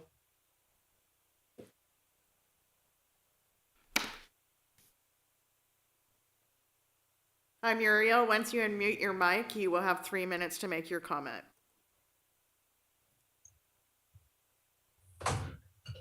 Good morning. This is Muriel Davis, and I have an issue. Can you hear me okay? Yes. Okay, I have an issue with the notification process that's in the ordinance. I believe that you're going to have a notification requirement of 300 feet in the RS zone in the urban area, I believe the county should be doing the notification, and here are my reasons. One is that I tried to use the process that was in the staff report twice, and both times I could not get it to work. The other question was the other issue is that how do you know? To me, it's too arduous for a beekeeper to have to go through this, obtaining these parcels, and then going to the assessor's office, like that other fellow had said. What if the property owner on the tax report is not the person that's living there, like a landlord? So you're not really notifying the neighbor in that respect. What if the beekeeper does not have internet access? What would they do then? And the other one is when I did get the online process on the county's GPS system to work partially, it does not report the fact of the parcels or the neighbors who have part of their property in the 300 feet. So my question is this notification required to be every neighbor or only where the neighbor's complete property is in the 300 feet? So that's why I think the county should be in charge of the notification. It's too arduous for the beekeepers, as the other people had recommended. That was my issue. I think I covered everything I wanted to say. Thank you, Maria. Thank you very much, and for all the work that planning is doing, working on this ordinance. So, thank you. All right.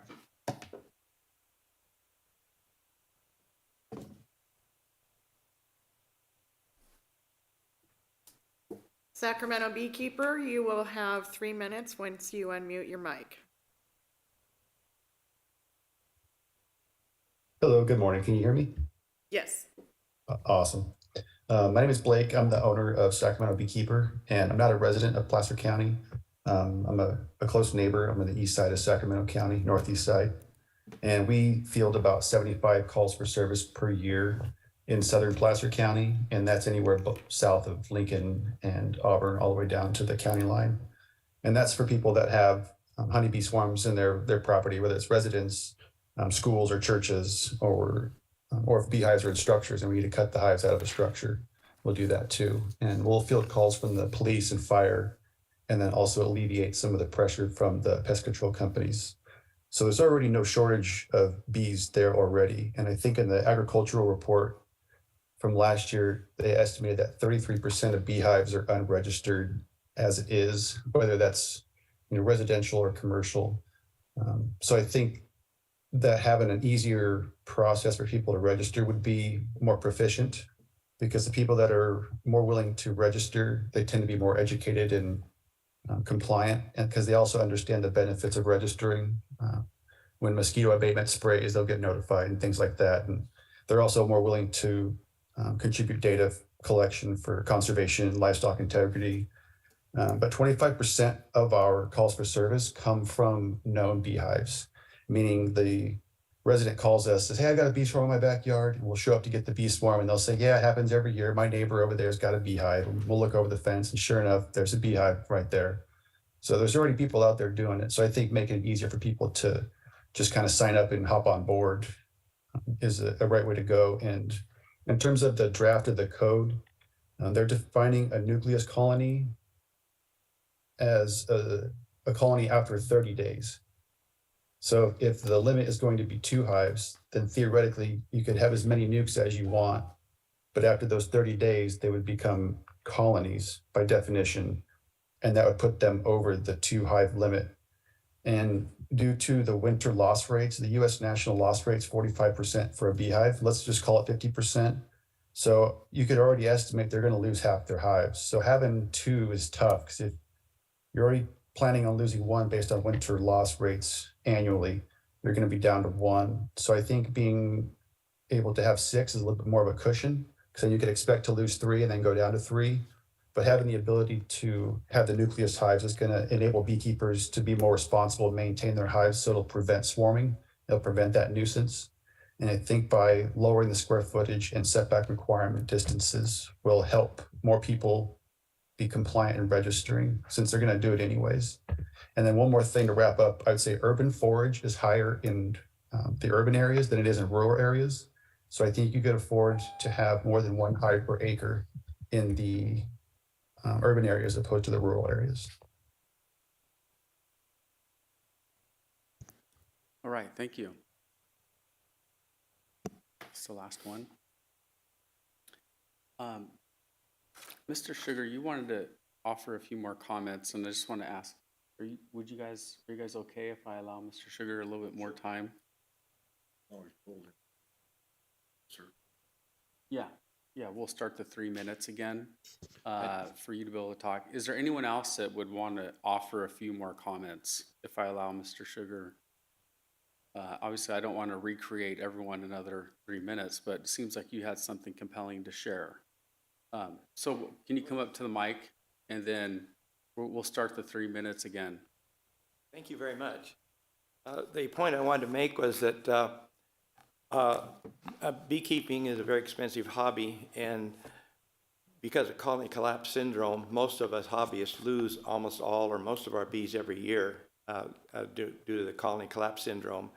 So the bees that we end up keeping are those swarms that we capture every year. And if we're allowed to keep only 2 colonies, and we have 2 colonies, and if somebody calls us up, we'll have to say, I'm sorry, I can't come get your bees because I already have 2 colonies. But if we're allowed to keep a little bit more, we can go out and get those colonies. A swarm of bees that is not captured eventually ends up becoming a really serious problem for somebody, because 90% of those ungathered swarms end up inside somebody's house. They get up underneath the eaves of the house, and they find a crack, and they get into the attic or the wall of that house, or they get into the garage or the wall of your shop or your barn, and they become a real problem. They build honeycomb. They start putting honey away there, and all of a sudden you have 1 billion ants in there trying to get after that honey. And it costs the homeowner hundreds of dollars or thousands of dollars to come out and have the siding torn off their house to get the bees out of that. So I think you want to have a large cadre of hobby beekeepers that go out and capture these thousands of swarms that present themselves every spring and every early summer to keep from having other major problems in the homeowners in our area here. So thank you very much for letting me make that point. Thank you. I'm going to go ahead and close public. Actually, Chair, before we do that, I know the Chair had mentioned before, but if anyone else would like to provide additional public comment, they are able to do so. Yeah. So. Okay.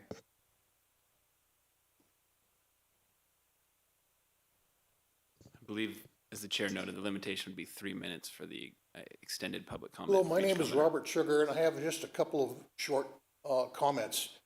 One is that City of Sacramento has allowed 2 beehives in residential small parcels since way before I came to the Sacramento area in 1978. And they also have allowed up to 4 hives during swarm season. That would be probably, from February through September. And that allows the beekeeper to combine or weak swarms or to handle splits to prevent swarming. And if losses occur, then you could turn around and make up for the losses with those 2 extra hives. That way you're guaranteed you're going to have some bees in the spring.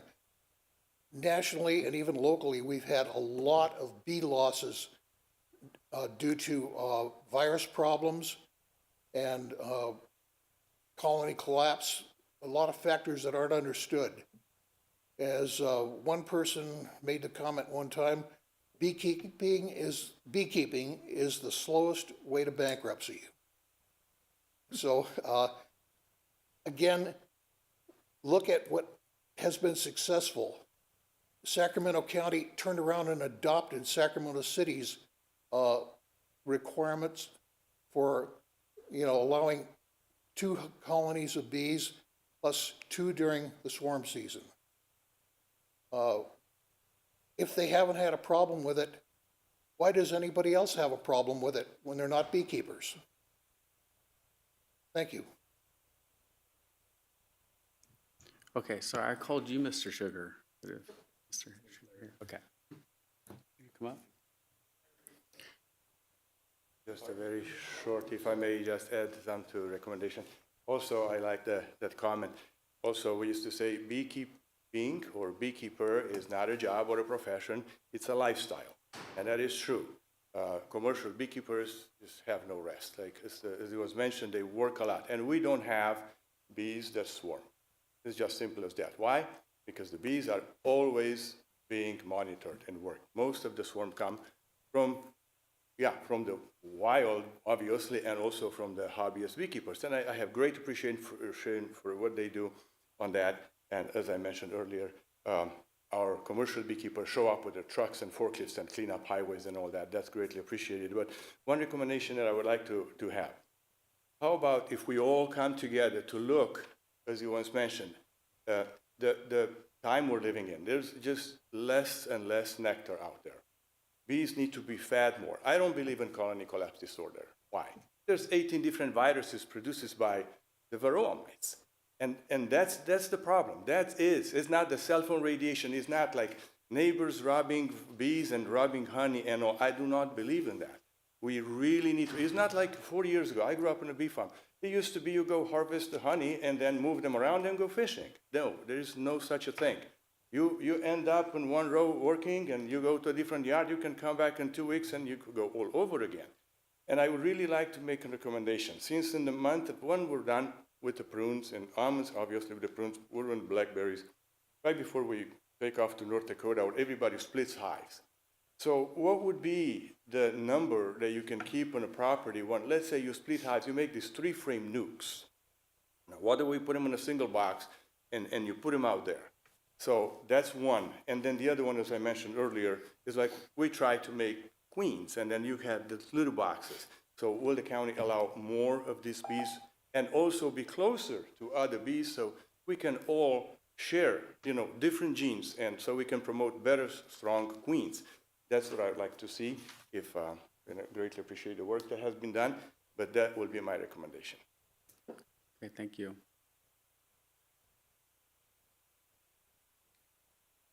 Okay, I'm going to go ahead and close public comment at this time and invite Adam back up to discuss some of the items that were shared, address them.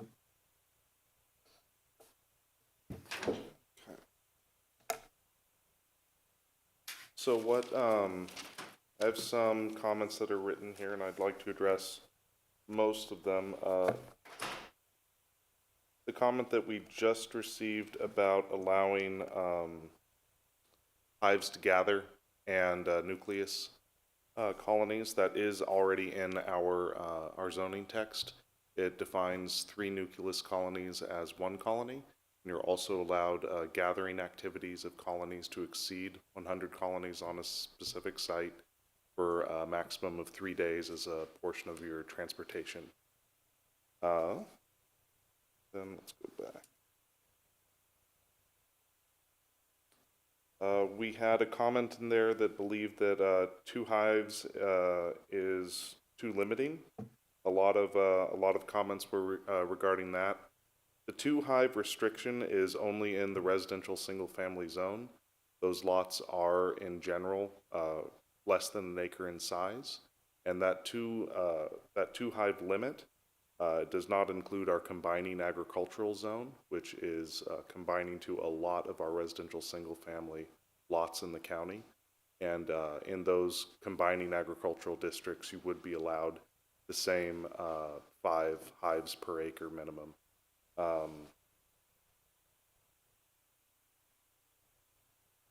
We had comments about commercial beekeepers moving in and pushing out hobbyists. We do believe that the mile separation and prevention of nuisance would address a lot of those concerns. We had a comment that in the RS zone, they want beekeeping to be by right without an application or a notification process. It has been the planning division's stance that in those tighter, smaller properties, notification of animals raising and keeping is pretty standard for different types of animals besides just bees.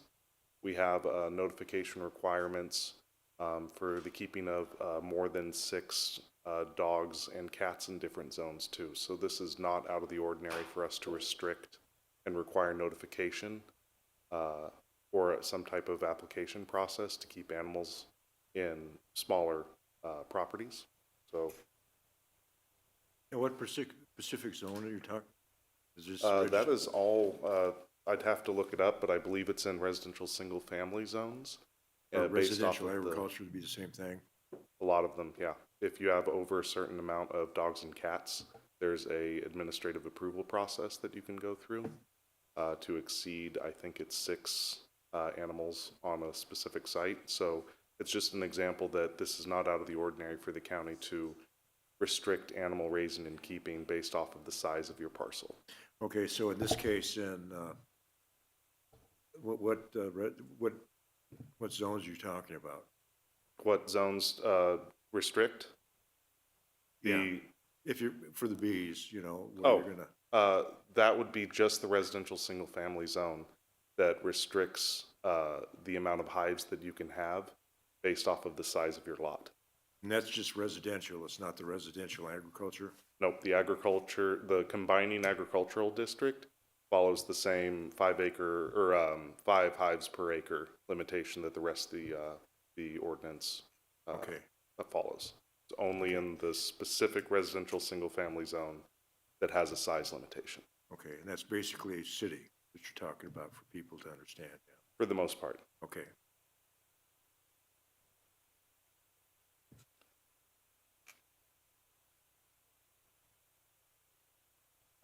Lucian had a comment about the hive limit on a large 20, or for an example, a 2,500 acre parcel, and he believed that the 100 hive limit on a property that size is too restrictive.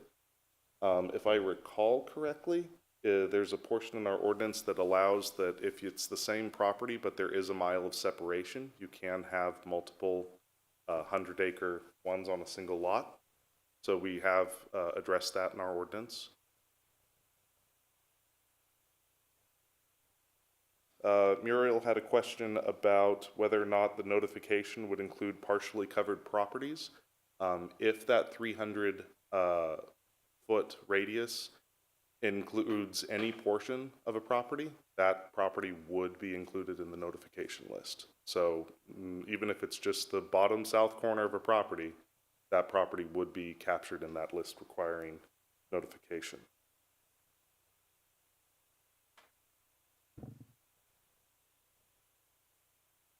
And I think that's the main comments that I would want to address right now. Is there anything that you feel like you need to address? Oh, correct. The Ag Commission did provide a recommendation for the notification, and that is included in your packet. It is under attachment B. And that recommendation from them was that they wanted to change the notification requirement to be only adjacent properties with the posting on the site for the property that will be keeping bees. And that was the recommendation from their body. Okay, yeah. I'm trying to look through here. Oh, I'm sorry. That would be page. The 100 acres, what I was looking for.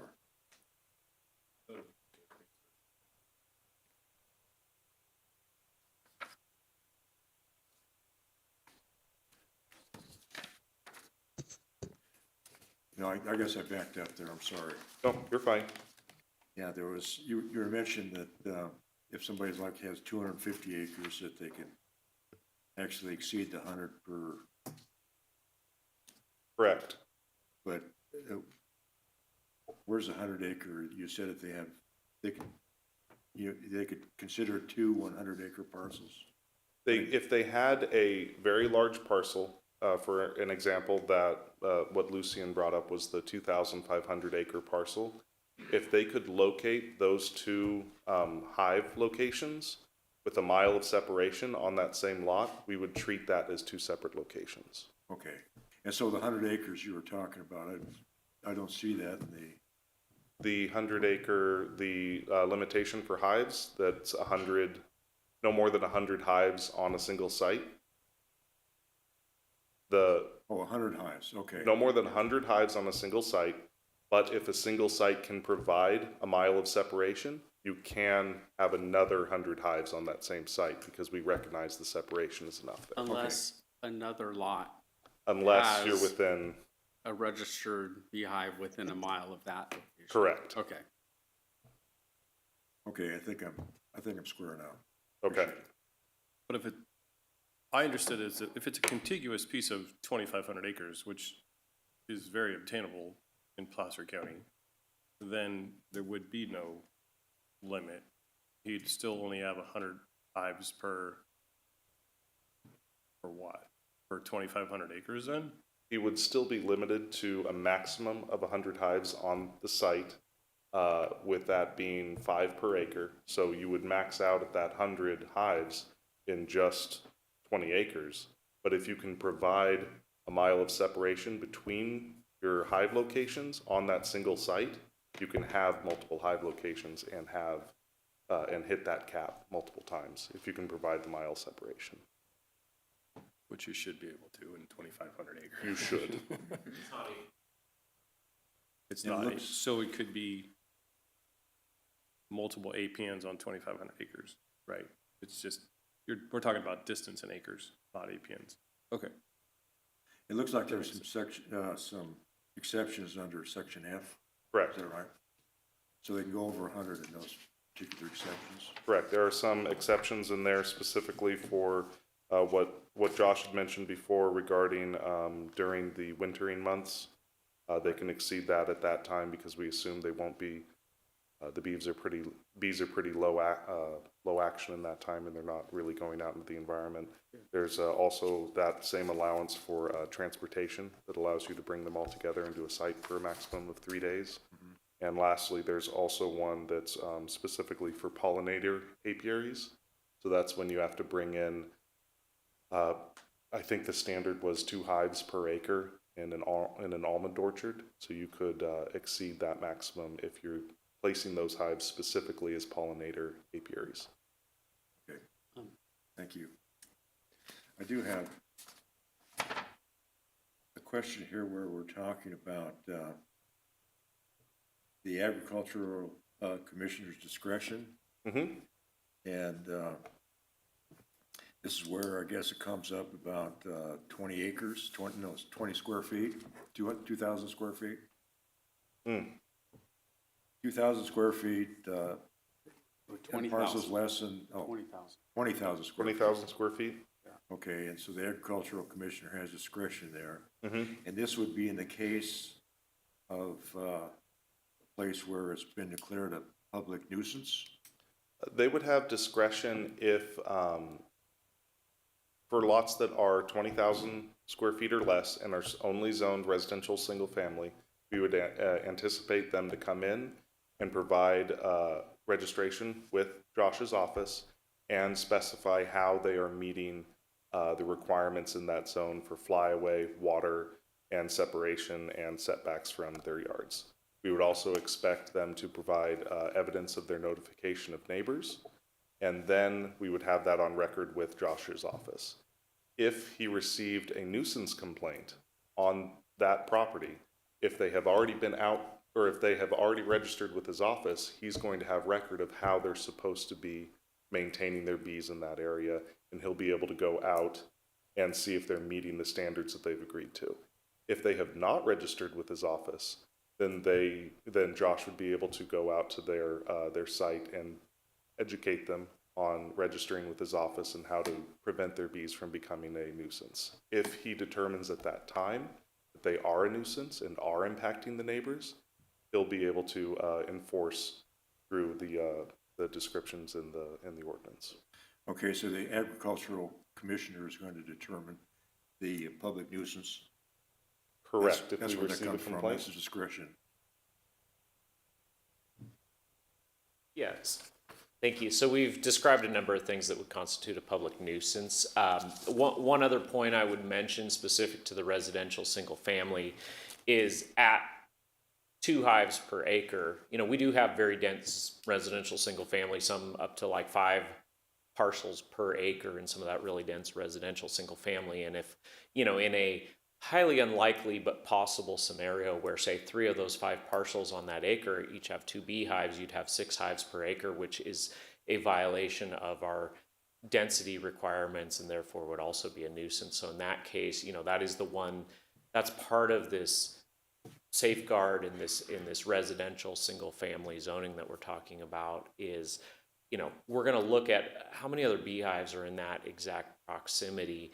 And if there were already, say, 4 beehives on that acre, and this would push it over, we don't want to, you know, in dense residential single-family zoning, exceed what we would allow out in farmland as far as the density of beehives. And so, you know, there would be like, you know, hey, there's already 2 of your neighbors have bees. We're not going to approve this registration at that point because it would create a nuisance in that standpoint, in that situation. Okay. So. Well, I have one more question for you too. Yeah. This is probably where somebody's doing the notification within 300 feet around where they want to put a beehive in. Yeah. And somebody comes in and says, well, I'm hyperallergenic in response. Does that disqualify them? That's been the position that we have wrestled with throughout this process. What about when someone says no, you know, as we've discussed, and, you know, county council's been involved in discussions as well. You know, we really don't want to get in the point, you know, we don't, on the one hand, want to get involved in asking people for their confidential medical records. Well, prove you're allergic or prove your kid's allergic.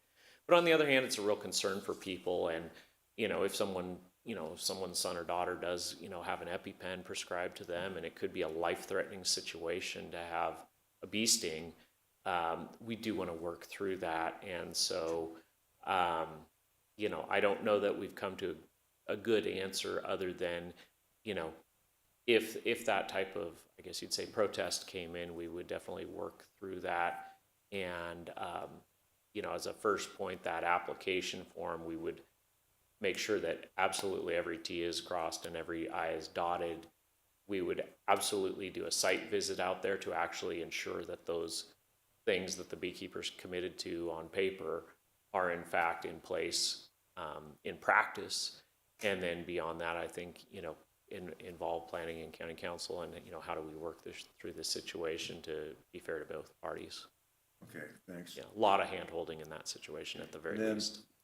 there was a discussion about how honeybees are not really very, they necessarily aren't just going to attack you because, and that's the European, but do we have the African bees or the hybrids here in this county? Yep. So without getting into a long dissertation on biology, insect biology, the very short answer is that Africanized honeybees are more adapted to climates where there's a continuous source of honey. They do, or nectar flow. They do not hoard honey. The European honeybee is very adapted to long, cold winters. So you stock up a bunch of honey and live off of that when there's no nectar available. And that, that's why our beekeepers are able to harvest some of that surplus, and that's part of their income stream. The Africanized bee, on the other hand, they're more adapted to, hey, when a honey source dries up, we'll just pack our bags and leave and go somewhere else. So they don't hoard large quantities of honey. I'm just generalizing in the same way. And so all that to say is we do occasionally get transient Africanized honeybees in Northern California in general. Bees move all over the whole United States, and so it's not inconceivable that someone would move bees up here. But the likelihood of Africanized honeybees establishing, say, wild colonies here and maintaining them on a long basis is very low because we have such long breaks in our nectar sources. We have those longer, colder winters where there's not enough blooming forage for those Africanized bees to survive. So making some generalizations there, but I think that's fairly safe to say. Okay, I think that answers my question. Sorry. Are you ready for me? Okay, great. Better you than Thank me. you. Our very first speaker, Larry, talked about someone dropped off 100 to 120 beehives over off Horseshoe Bar Road. And this is our very first bee ordinance, correct? Yes. And so we don't actually have a database of where our bees are, do we? We absolutely do. So I think Beware, the program, was mentioned. So state law, going back to Division 13 of the California Food and Ag Code, mandates that every beehive in the state be registered with the agricultural commissioner in whatever county they're located. Our compliance isn't 100% on that, I'll tell you. I will say that our responsible beekeepers largely are in that system, and that's a really nice GIS-based system where, as I mentioned previously, I can show you where every registered beehive is in the county right now. We're estimating about 2/3 of the total number of beehives is probably registered to date. Sort of just like cats and dogs, Yeah. same thing? Yeah, Right? They're required to be licensed. Not all of them are. Yeah. So that person who dropped off 100 to 120 beehives, now with this ordinance, you'll be able to do something about an illegal drop, right? Correct. That's kind of the point of this effort, is to give us some tools through which, if Larry calls me and says, hey, this guy just dropped off a bunch of hives next to me, they're not registered, it's too many for the parcel size, all of that good stuff, we actually have a tool through which to go and interact with that beekeeper and say, this is not an appropriate location and you have to move them. And I will say, it appears to me like the commercial beekeepers and the hobbyist beekeepers have worked really well with you to try and get this ordinance to a place where everyone seems happy. We've sure strive to get there, yes. So a year from now, when you're giving us an update or report, if you find that some of the decisions we made, say perhaps keeping it to the 2 hives in residential, you had a lot of complaints or concerns or lots of applications, you would be able to reconsider that decision with an amendment to the ordinance at another time, correct? That would be my hope. With something of this magnitude basically being built from scratch, I'm expecting there to be a few teething problems with it that I would hope, the county as a whole and this commission certainly would have the appetite to consider making some amendments in the future. And so the people here today can feel good about, this is awesome. I'm super proud of the presentation and everything you've shown us, and I feel like it's a good beginning to move forward, and there is the ability to make changes if it's not working. For example, a year from now, what's the health of the hives? What's the health of, pollination and all those things? You'll be able to report back that and how many applications in a residential area even came about, and you'll be able to do all of that for us, right? Yep. Okay, I think that's great. And then I wanted to talk about the radius search. And I'm gonna go on a tiny little tangent. I worked for a title insurance company for 30 years, and my job there was to do those radius searches. The county would call me, or the cities, and I would give them that radius search, and then they would in turn mail it out. It used to be, I believe, the county and the cities paid for it. But I know there are legalities to that. If you miss a name, you forget something, and so the onerous needed to be taken off the counties and the cities for that. But there are companies that you can hire and then pass that cost on to the applicant to get that list with labels and then actually know how to do it. It's not an easy task. It's difficult. If someone comes in and fills out an application and then you have to do the 300-foot radius search, I know how to do it because I did it for 30 years, and I know how hard it is. And I strongly believe that we should probably find a way here where we have a subcontracted company that we can give to this person who will do the whole thing and get them the list and they pay for it, or we pay for it and they pay us back through the application process. Some different way to make it work. And I see that in all areas of having to do radius searches. It's no fun. And if I'm a hobbyist beekeeper and now I have to figure out how to get 300 feet, the address, and that's just my opinion. And I'll look at our legal department and say, this was going to come up for me eventually sometime, that we need to do a better job to help our citizens get those lists. That's the only thing that I think we could work on in this entire beekeeping ordinance. And I really support the work you've done and look forward to us making a motion. I would just touch on that too. If there is an interest in modifying the notification provisions, that certainly can be done through a recommendation from the Planning Commission. And the notice provision that I think is being referenced is the one in section 1756050F2B.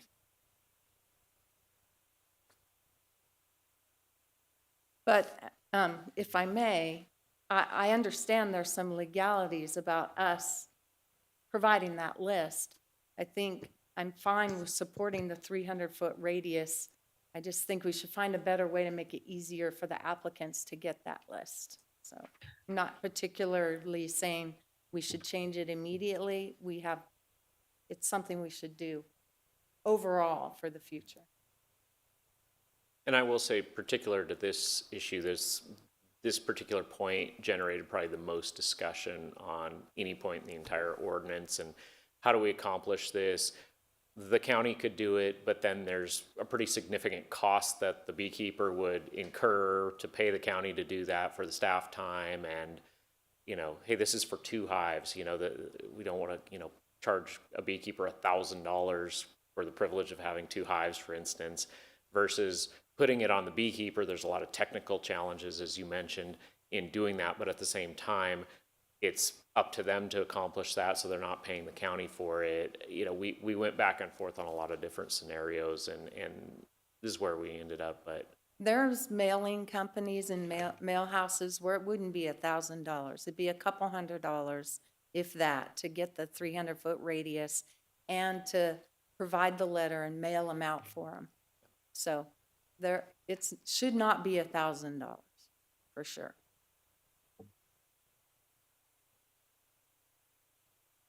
Just touching on what she was saying, and the planning commission had recommended just within the adjacent home sites to be notified. So would it be written notification, verbal notification, or posted notification, or all three, to make sure that these people are aware of what's happening? Because I'm kind of not too happy that these people are saying it's an unnecessary burden to go notify somebody. Well, it's an unnecessary burden that you're putting bees in your backyard, that somebody lives in the city or a residential section who doesn't live in an ag rural community, that all of a sudden now you're putting bees in their backyard. So I think there has to be some kind of give and take, that if it's a pain for you, it's also going to be a pain for them, which I'm not too thrilled about them saying that about their neighbors. So I think there just needs to be a better, if we go through with this, a better communication between their neighbors, and not come to us and say that it's a burden for them to do this because they want their bees, which I'm hearing we have bees that are here illegally and they're admitting it. And we're not doing anything about it. So that kind of frustrates me. As far as the commercial side goes, you know, I would have to go with your recommendation because, again, as just a farmer, I just use the bees. I don't take care of bees.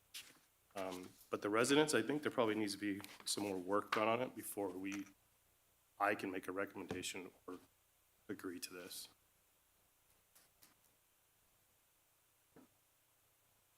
Robin, I want to ask, do you have any thoughts? Yeah, questions? I agree with some of the compromises. I actually agree with most of the compromises that were made by staff working with the hobbyist beekeepers.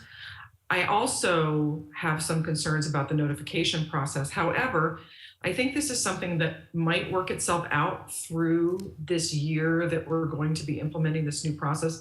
I know we need an ordinance in order for them to enforce the issues of beekeeping that are enforceable right now, because we don't have anything on paper.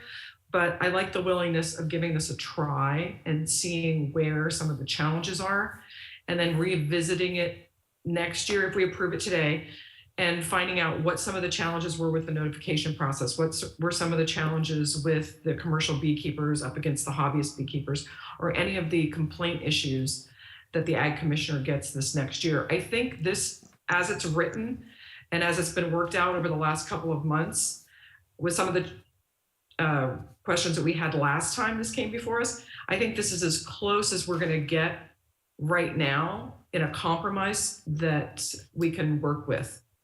That's all. Okay, I have a couple questions for you. There's a statement made, and I just want to bring clarity to it, about you can't deny, an ag use for property, and that's it's a statement that I think we should address and be really clear about. And I think we were mostly focused in residential. And so can we clarify that and just make sure everyone knows the reality of that statement? Yeah, I'll give it a start, and then maybe planning or county council can chime in. But, in general, crop production, for instance, if you look at, the zoning chart for farm zoning and res ag zoning and ag exclusive zoning, crop production is an A on the chart, which is an allowed use. It's by right.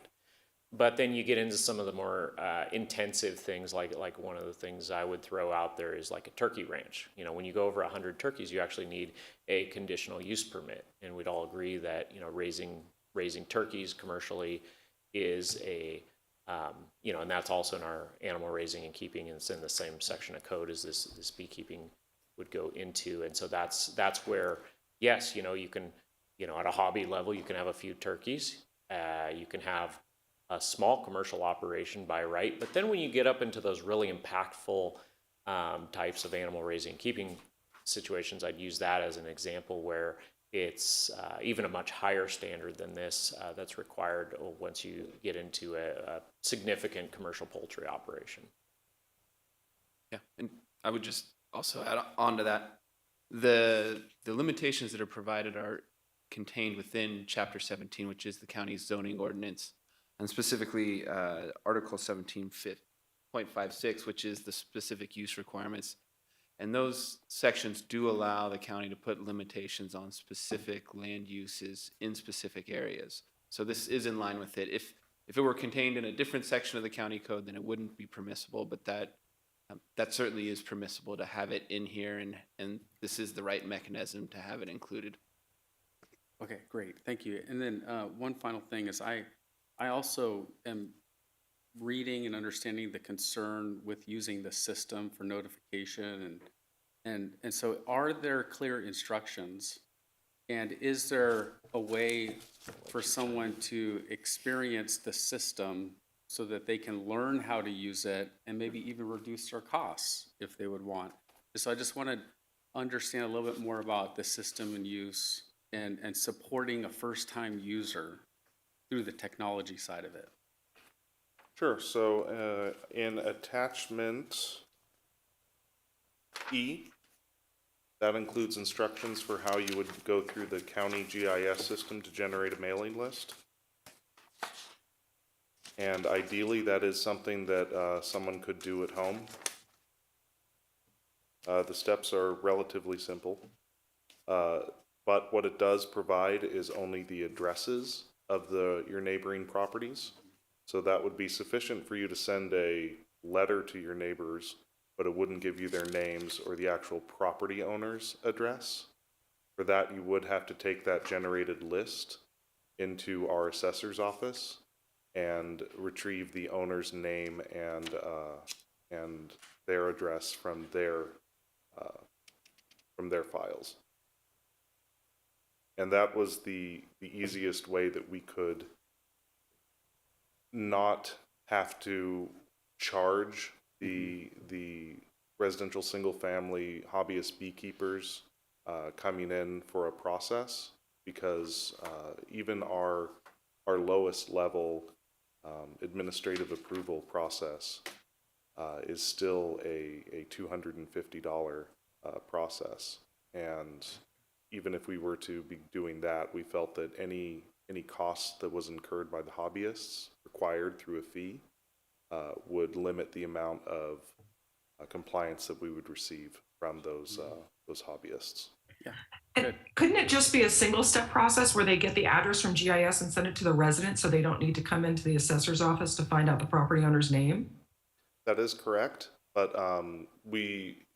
they could do it to just the surrounding property owner or the surrounding properties, but that wouldn't be a guarantee that it got to the property owners, and it also wouldn't guarantee that the property owners would pass it on to whoever's currently living in the property. So really... So if they just send it to the address, they might just get a tenant and not the owner. Correct. But if they send it to the owner might not pass it down to the tenant, so it's 6 of one, half a dozen of another. Correct. That's why we thought that just requiring the notification to occur and have the hobbyist provide us with evidence that they've done this notification would alleviate some of the concerns from the neighborhood, and then we could address it if it does become a nuisance. We can say, hey, these mailers or these notification letters did go out, and did you receive this? If I was the hobbyist, and let's say I have 2 homes next to me and 2 homes across from me, 4 homes, and I have the addresses. I don't have the names, but I have the addresses, and I certify mail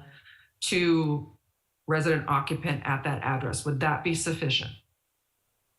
Correct. If you were to bring in evidence that you had mailed your neighbors and evidence that you had mailed the neighbors within 300 feet, that would be sufficient. Okay, so then I don't have to go to the assessor's office. Not as the ordinance is currently written. Okay, so it's easier. It's actually easier. The step is go online, use the county's GIS system, get the addresses within the radius for my location, and then certify or register mail these notices to them and provide that proof to the county. We haven't even put in the ordinance that it's required to be certified mail. We just require you to attest that you have done the mailings. Oh, okay. So there's So no it's an requirement. honor system. I would go even further. The language that's in the ordinance just requires notice. It doesn't specify written notice. So you could, I guess, walk to each property owner and let them know. You could hand deliver something to each neighboring property owner. There are multiple ways that you could comply with the requirement. Is that being told to them when they're at the counter filling out the application, or are they being told to go through that process? What? Because I've never been told I can just knock on doors 300-foot radius, so what's being said at the counter? So in attachment G, there is an example of a application or a process that they would be going to and attesting to, were they to come into the agricultural commissioner's office. And part of that attestation is the first one, that they have notified all property owners within 300 feet of their parcel of their intent to keep the bees. Okay, you require that they notify, but you don't require you use the recommended system that you've promoted. And so I get that. Understand that. It's more that we're providing them an option if they Yeah. did decide to go a digital route, or at least provide them a list of the properties. Thank you. That was very good clarification.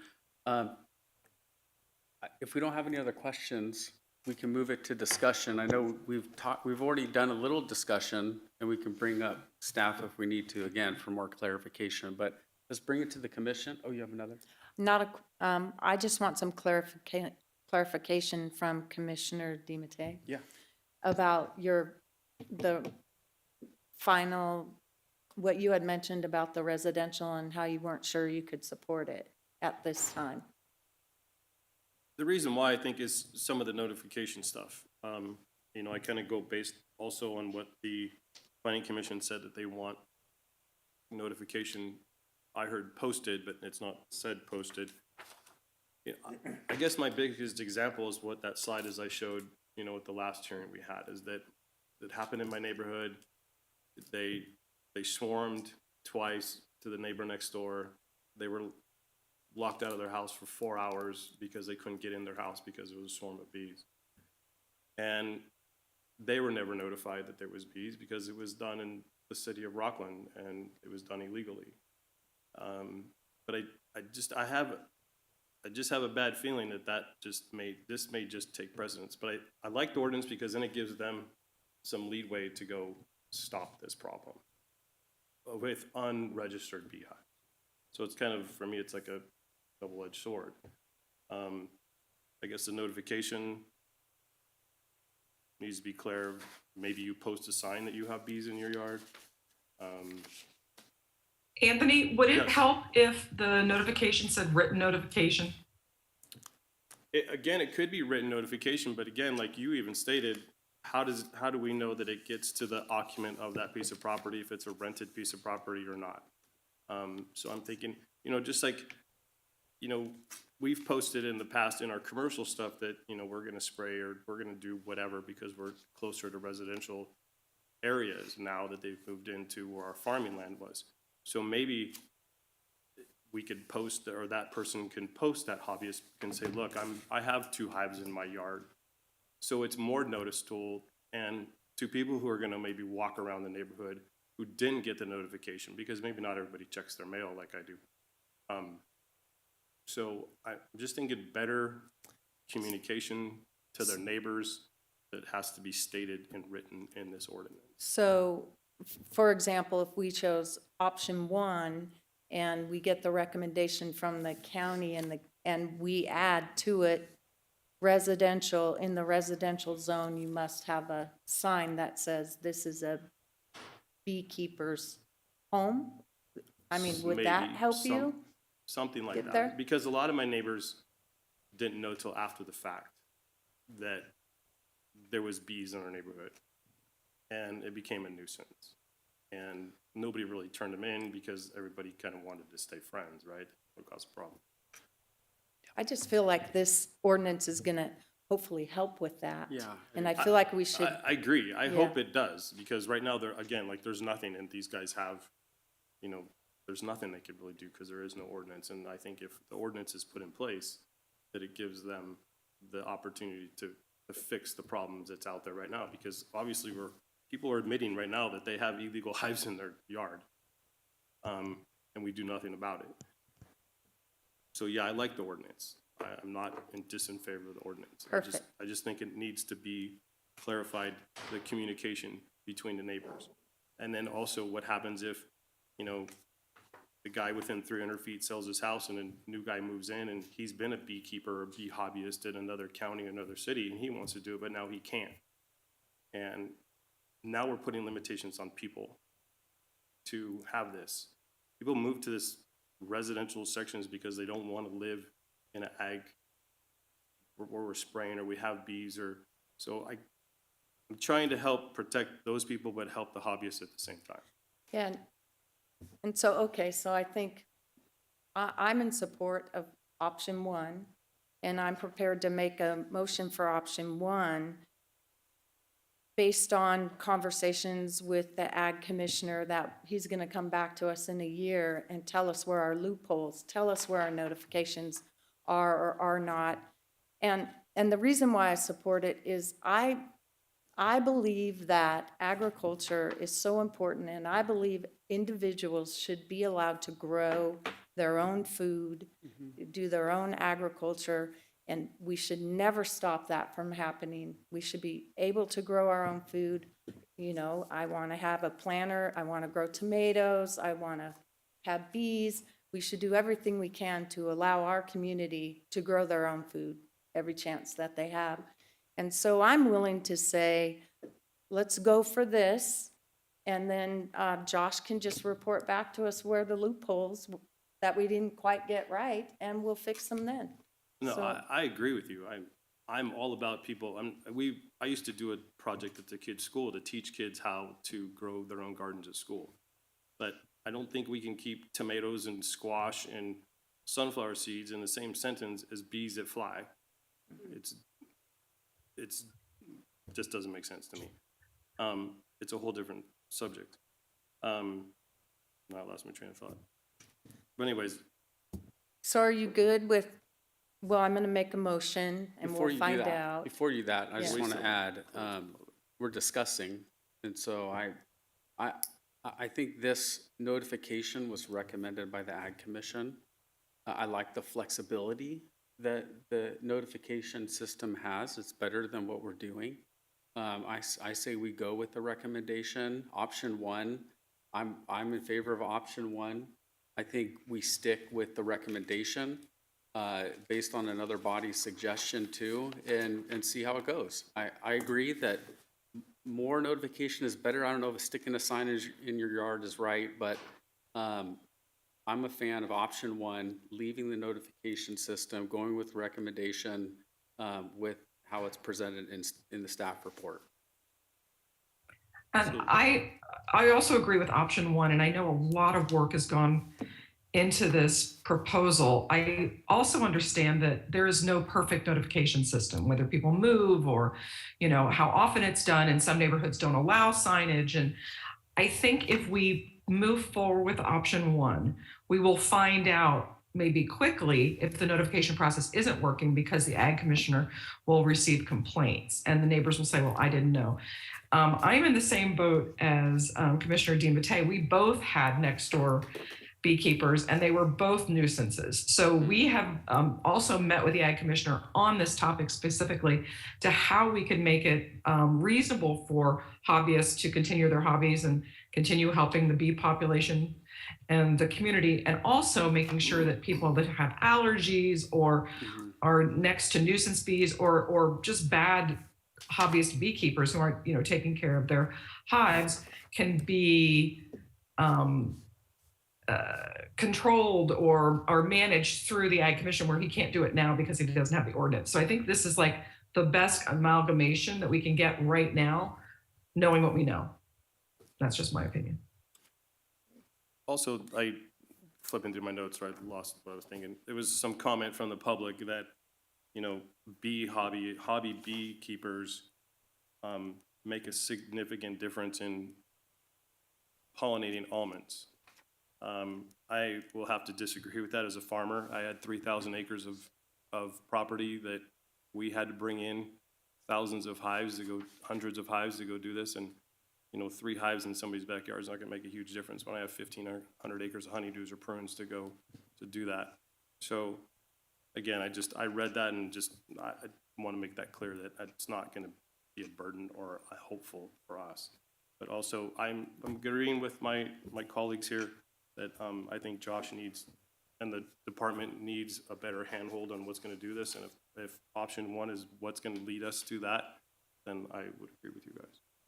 And I'm willing to meet and talk about the notification process and how I've done it for over 30 years. And the gentleman's raising his hand, and unfortunately, public comment is closed. We'd love to reopen it, but we probably can't. I'm sure the chair isn't.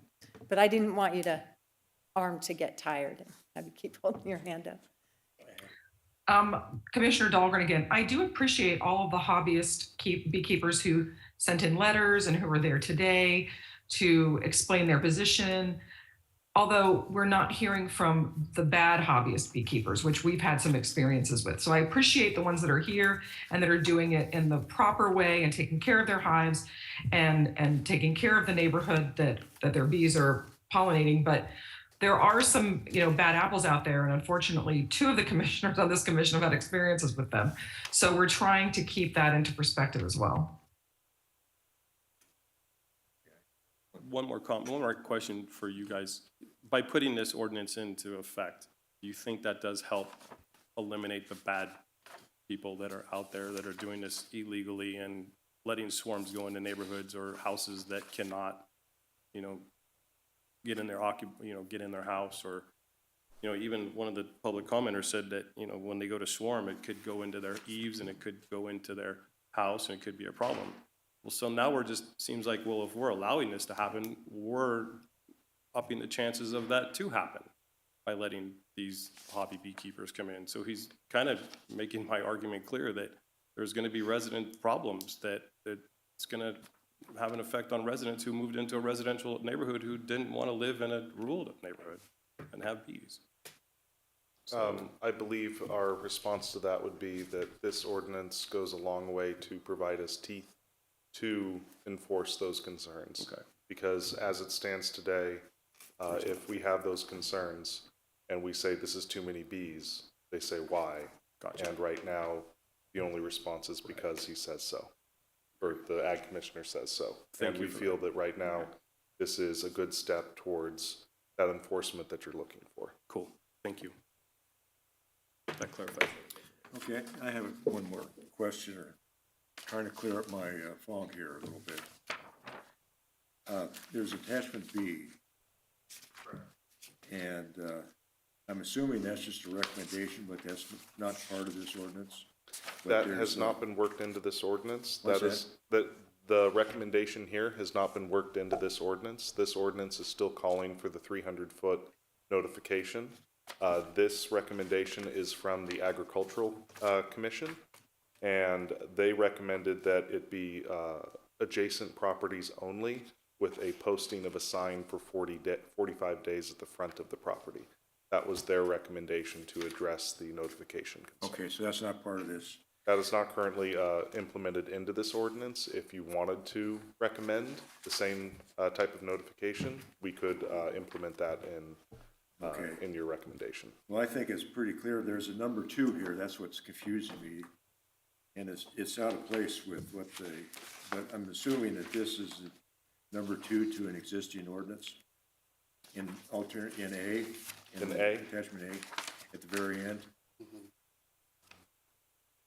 And that talks about the 300 feet, and 20,000 square feet, and that kind of stuff. In attachment A, section 175650, animal raising and keeping, F2,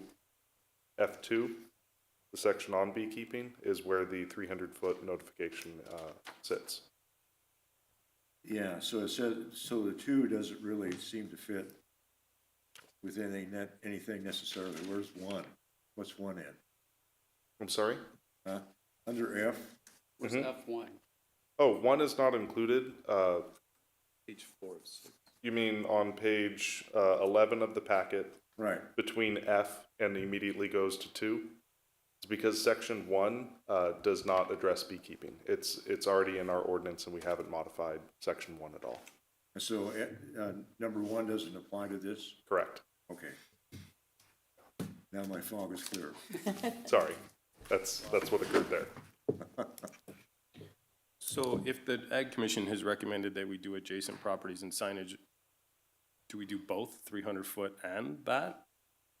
Do we implement both or one or the other? Just notification, To adjacent properties or to 300 feet? 300 feet. Okay. See, I personally would be satisfied with the number 2, this in the draft ordinance. But at this time, I'm not in favor of the sign out in front of the house. I'm not either. Yeah, I don't think a sign out in front is necessary.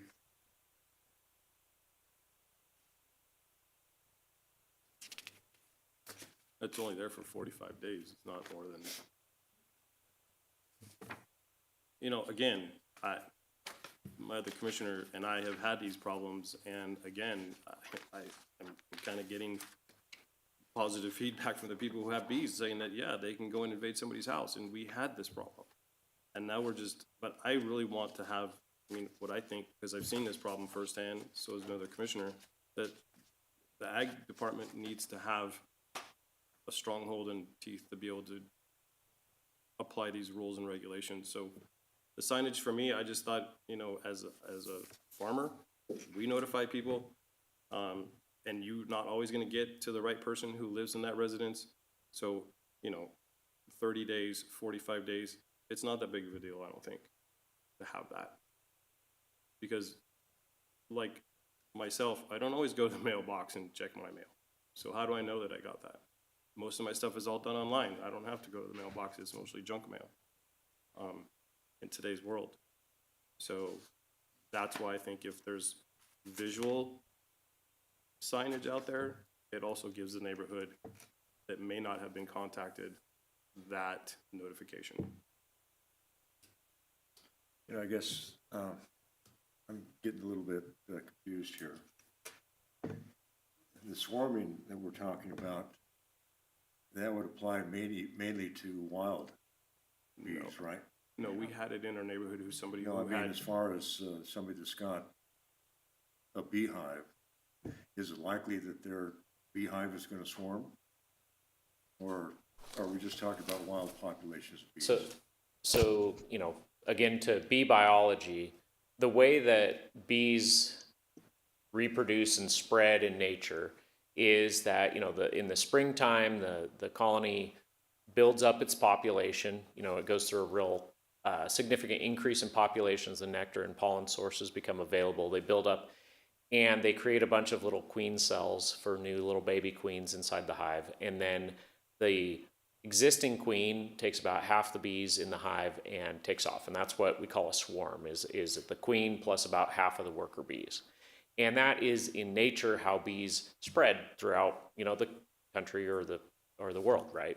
And so bees are kind of like a wild animal that we happen to keep in a box. They're somewhat domesticated maybe, but they still have that same biological tendency. So, you know, to this point, responsible beekeepers do what's called splits or nukes, nucleus hives, which is basically they create a artificial swarm. So they say, gosh, my hive's boiling over. It's got so many bees in it. It's like April. I better do something before I lose half my bees. And what they do is they take about half the bees, put them in a second box, and, you know, either find the queen and make sure, you know, she's here. And so they put a new queen in the original box, or vice versa, or they'll put 2 new queens in and requeen both of their boxes. And that's basically an artificial swarming process. And so that's what a healthy hive will swarm, whether it's wild or kept in a box, unless the beekeeper proactively does what's considered a very good beekeeping practice, which is artificially splitting the hive so that it doesn't naturally swarm in an uncontrolled fashion.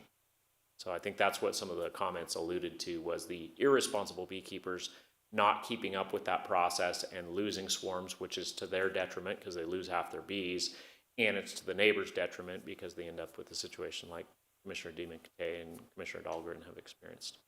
Okay, so if they already have their 2 hives, they have to find someplace to put the extras, right? Yeah, so correct. So the ordinance, we do define a colony and 3 nucleus hives as an equivalent. So, a really healthy hive, I mean, I've seen hives where one hive was so robust that it turned into 5 nucleus hives. But in this ordinance, we define a 3-to-1 ratio, basically. But then we say within 30 days, that nucleus hive, which counts as a third of a hive for our counting purposes, becomes a full colony in our counting purposes. And so if you're limited to 2 hives on a parcel, you need to find a new home for those other hives. That's kind of how that would work out. You do have a 30-day window to where you can grow and replace your losses and all that stuff.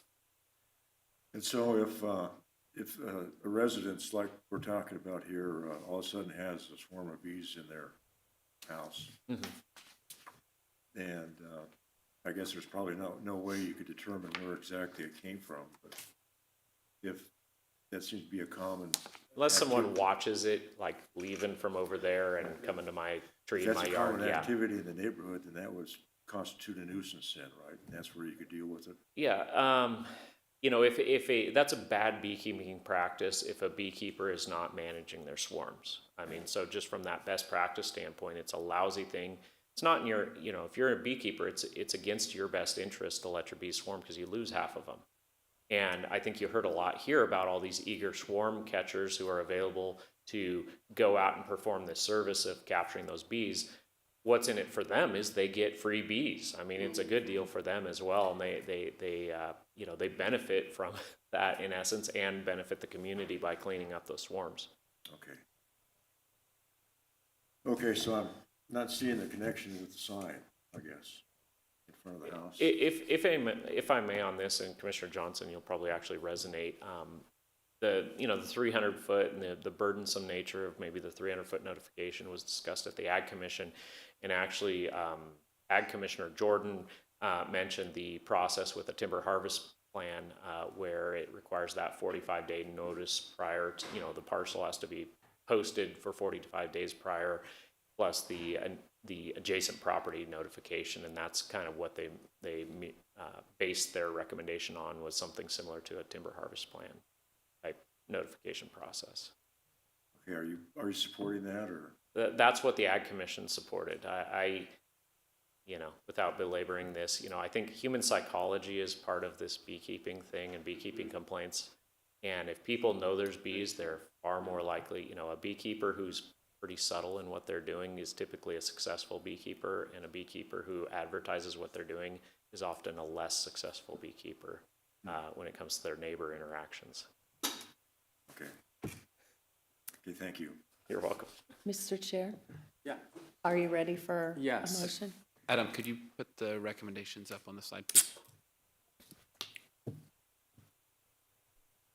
So depending on where the commission's interested in going, that decision between options 1 and 2 would occur on the second recommended action item. And it sounded like there was a leaning towards option 1, and option 1 would be attachment A. So that portion in brackets on the second recommended action item, you would be identifying attachment A for option 1 or attachment H for option 2. Before we make some, I have another comment. I have one more comment. Okay. Is it possible to put on the ag website, if there is a swarm, that's easier for neighbors to contact a hobby beekeeper? Is there a list that can be provided for, that gives the names of these people to go pick up these swarms? Like, we had nobody. I called my friends who were beekeepers who were at the time in Montana. Yeah. And, you know, I didn't have that access, and I have a lot of access to beekeepers, but not hobby beekeepers. Yeah, absolutely. We built a pretty robust beekeeping beekeeping website in anticipation of, you know, all of the public outreach activities we've done. And, you know, my hope is that we can transition that beekeeping website into more of an outreach and educational resource for the public. And we do maintain a list of beekeepers who are interested in, you know, kind of maintaining that swarm hotline. And, you know, so yeah, you know, anytime you adopt a new ordinance, the first thing county staff need to do is educate the public on the requirements and do that outreach piece. So that would be definitely high on my priority list to do. Okay, thank you. I'm good now. Okay, great. Council, I just want to be sure option 1 is what I'm going to make a motion on. And so item 1 remains the same. Item 2, I add what's in the parentheses, or do I eliminate it? Right, so the parentheses portion, you would just be referencing attachment A, and you would strike the remainder part of or attachment H without RS. So just attachment A. Right. Okay. You'll correct me if I screw it up, right? I'd like to make a recommendation to the Board of Supervisors that the Beekeeping Code Amendment Project is exempt from CEQA under the Common Sense Exemption, Section 15061B3. And can I just do it all together, or does it have to be? We do them separate. We should take them separately. Okay. I'll second that. First and a second, roll call vote. I have a first from Commissioner Powers and a second from Commissioner DiMattei. Commissioner Powers? Aye. Commissioner Johnson? Yes. Commissioner DiMattei? Yes. Commissioner Dahlgren? Yes. Commissioner Herzog? Yes. Thank you. And I'll further make a recommendation to the Board of Supervisors to adopt the ordinance attachment A with RS based on the findings found in the staff report. Second. First and a second, let's do a roll call vote. I have a first from Commissioner Powers and a second from Commissioner DiMattei. Commissioner Powers? Aye. Commissioner Johnson? Yes. Commissioner DiMattei? Yes. Commissioner Dahlgren? Yes. Commissioner Herzog? Yes. Thank you. Okay, just make a note that this third item, the appellant has asked for continuance, but we'll move forward and then we'll need a motion still. But we're moving on to our third timed item. Thank you, guys. Hartman subdivision modification appeal, zoning administrator's denial of subdivision modification. Bennett Smith Hart will be presenting on this item. Welcome, Bennett. Thank you. Good morning. I think we're still there, commissioners. I am Bennett Smith Hart with the Planning Services Division. Our next item is the appeal of the zoning administrator's denial of the subdivision modification. So we received a request from the property owner / appellant to continue the item. So I'll I just want to add to ask, that I want to ask if any of the public is here to speak on this item. Is that okay? Were you gonna say? Yes. Yeah, no, that works. Okay, is anyone from the public here to address this item in person? Anyone on, you are? So you want to speak on this item as Okay. Well, if you want to make public comment, I want to give you that opportunity if you'd like to share something, because this was on our agenda. But then can we continue the item if we hear public comment? So, yes, there is a request from the appellant for a continuance to this item. That is something that would need action from the Planning Commission to do. But prior to taking action, yes, you would need to take public comment on that.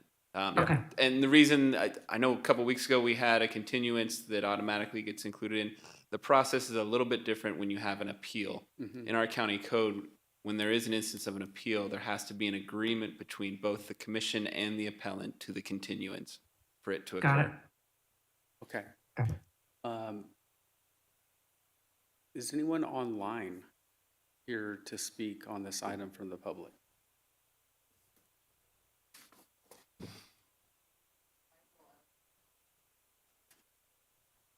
That's the appellant?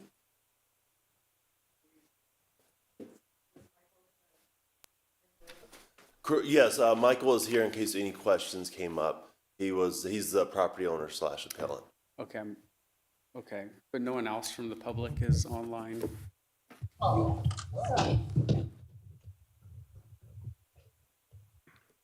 Okay, Commission, what's your interest in the request to continue this item?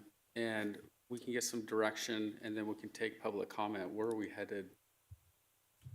I recommend that we continue this and hear public comment. Okay. Before we get to the deliberation process, I guess this would be the point for factual inquiries of staff regarding the continuance. And then deliberation would occur after the public comment on the continuance. So should I have Bennett go ahead with his presentation?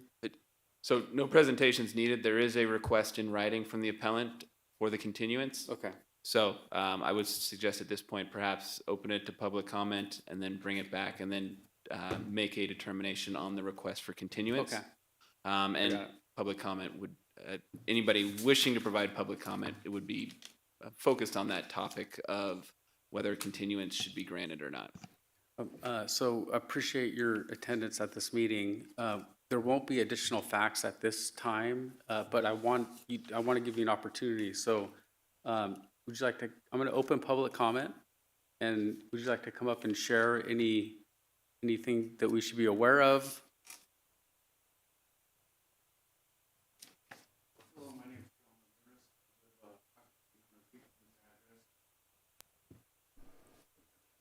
Hello, my name is John Ramirez. I live about 800 feet from this address. I've been on the board on the HOA committee for 8 years, as well as Architectural Review Committee.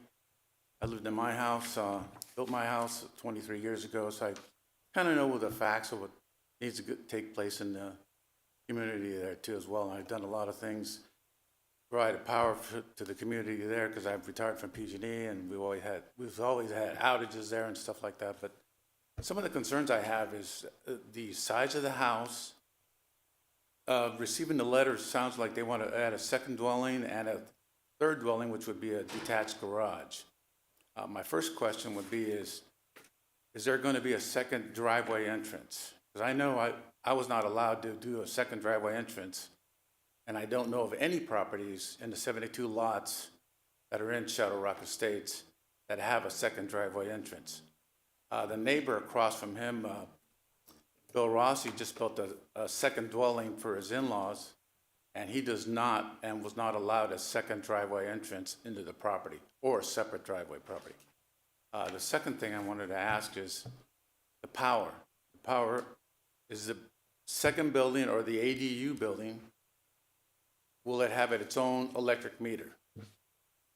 Retired from PG&E, I do know that most of the properties that you're going to have a second dwelling can only be a well and the main primary building to have two separate meters. I don't know if this second dwelling is going to have a separate meter with the garage itself. The third item would be is the traffic. Is there going to be additional people there coming into Curry Court? Because I live on Shadow Rock, and it does get real busy in the mornings, people going to work, and in the evenings, everybody coming back home. So those are just some of the concerns that I have. One other thing is the existing primary residence. If it's a 2,000 square foot home, it probably has a 200 amp electrical breaker box. If you're going to put a second building beyond that, the county will not allow anything above 2,000 feet with a 200 amp panel. So he's going to have a larger panel, and from where the transformer is out in front of his house, he's going to have a separate service going to the house itself. So there's going to be a big problem there, and is he going to be able to get an easement, electrical easement, to the electrical panel to the second building?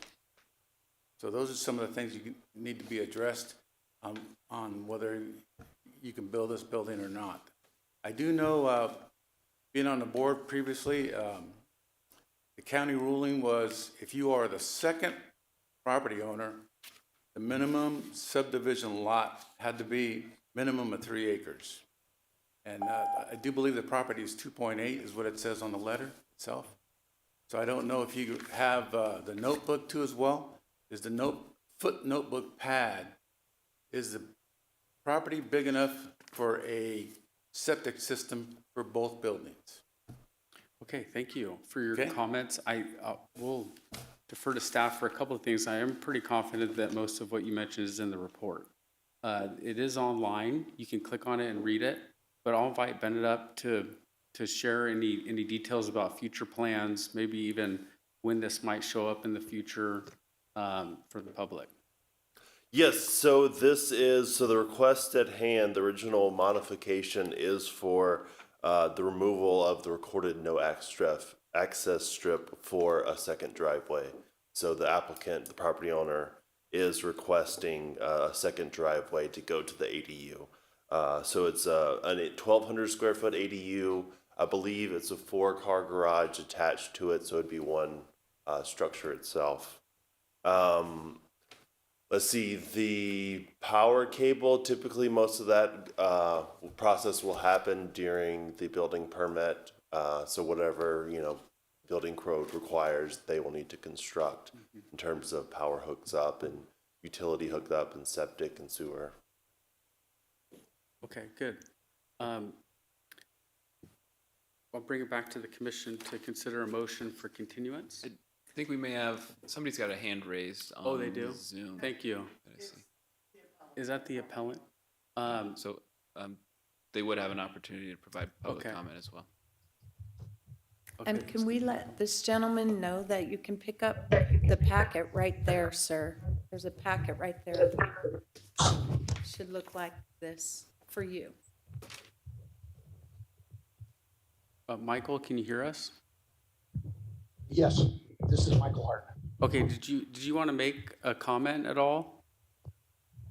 No, I have no comments to the first speaker's presentation. I believe everything that he's talked about is already being considered by the contractor and the architect. Okay. Is there anyone else online that?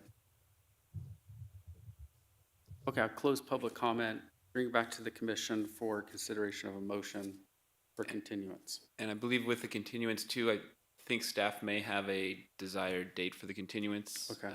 If so, we may be able to wrap this up in one motion, if they're.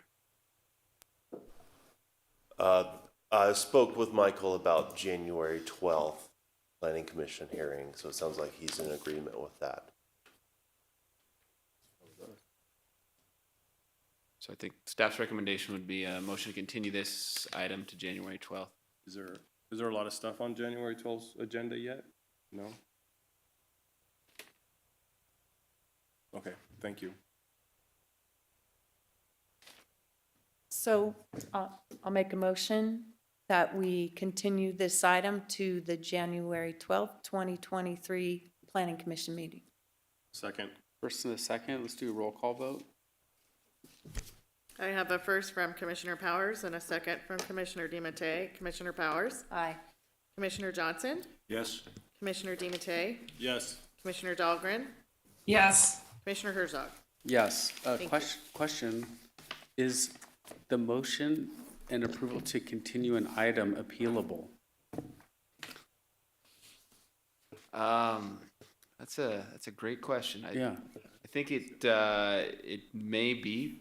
The appeal right rests with the property owner though, and they've already provided a written request for the continuance. So while it may be an appealable item, I think in practical purposes, it probably would likely not be appealed because the How only about I person that just can read, appeal. how about I just state the appeal? Sure. For safety reasons. Okay, this decision by the Planning Commission can be appealed by anyone who attended today's meeting and gave public comment or written comment and must be accompanied by a fee of $688. That's going to adjourn our meeting today. Thank you, everyone. Hey, Anthony, can you hear me? Anthony? Yes, I can. Hey, are you open now? Yes, I am. And do you have the marmalade fish, smoked fish? No, we will not have smoked salmon until next weekend. You had a smoked fish. Am I supposed to not be advertising my stuff? Oh, I guess I'm off board. Thank It's yourself. a closed session. We're good. I can't hear you. Yeah, I can talk. Shoot. Yeah, so I will, Can't hear you. we will have smoked salmon, Oh, well. I'll Mandarin text glazed you. smoked salmon the weekend of the 18th. And you can call me.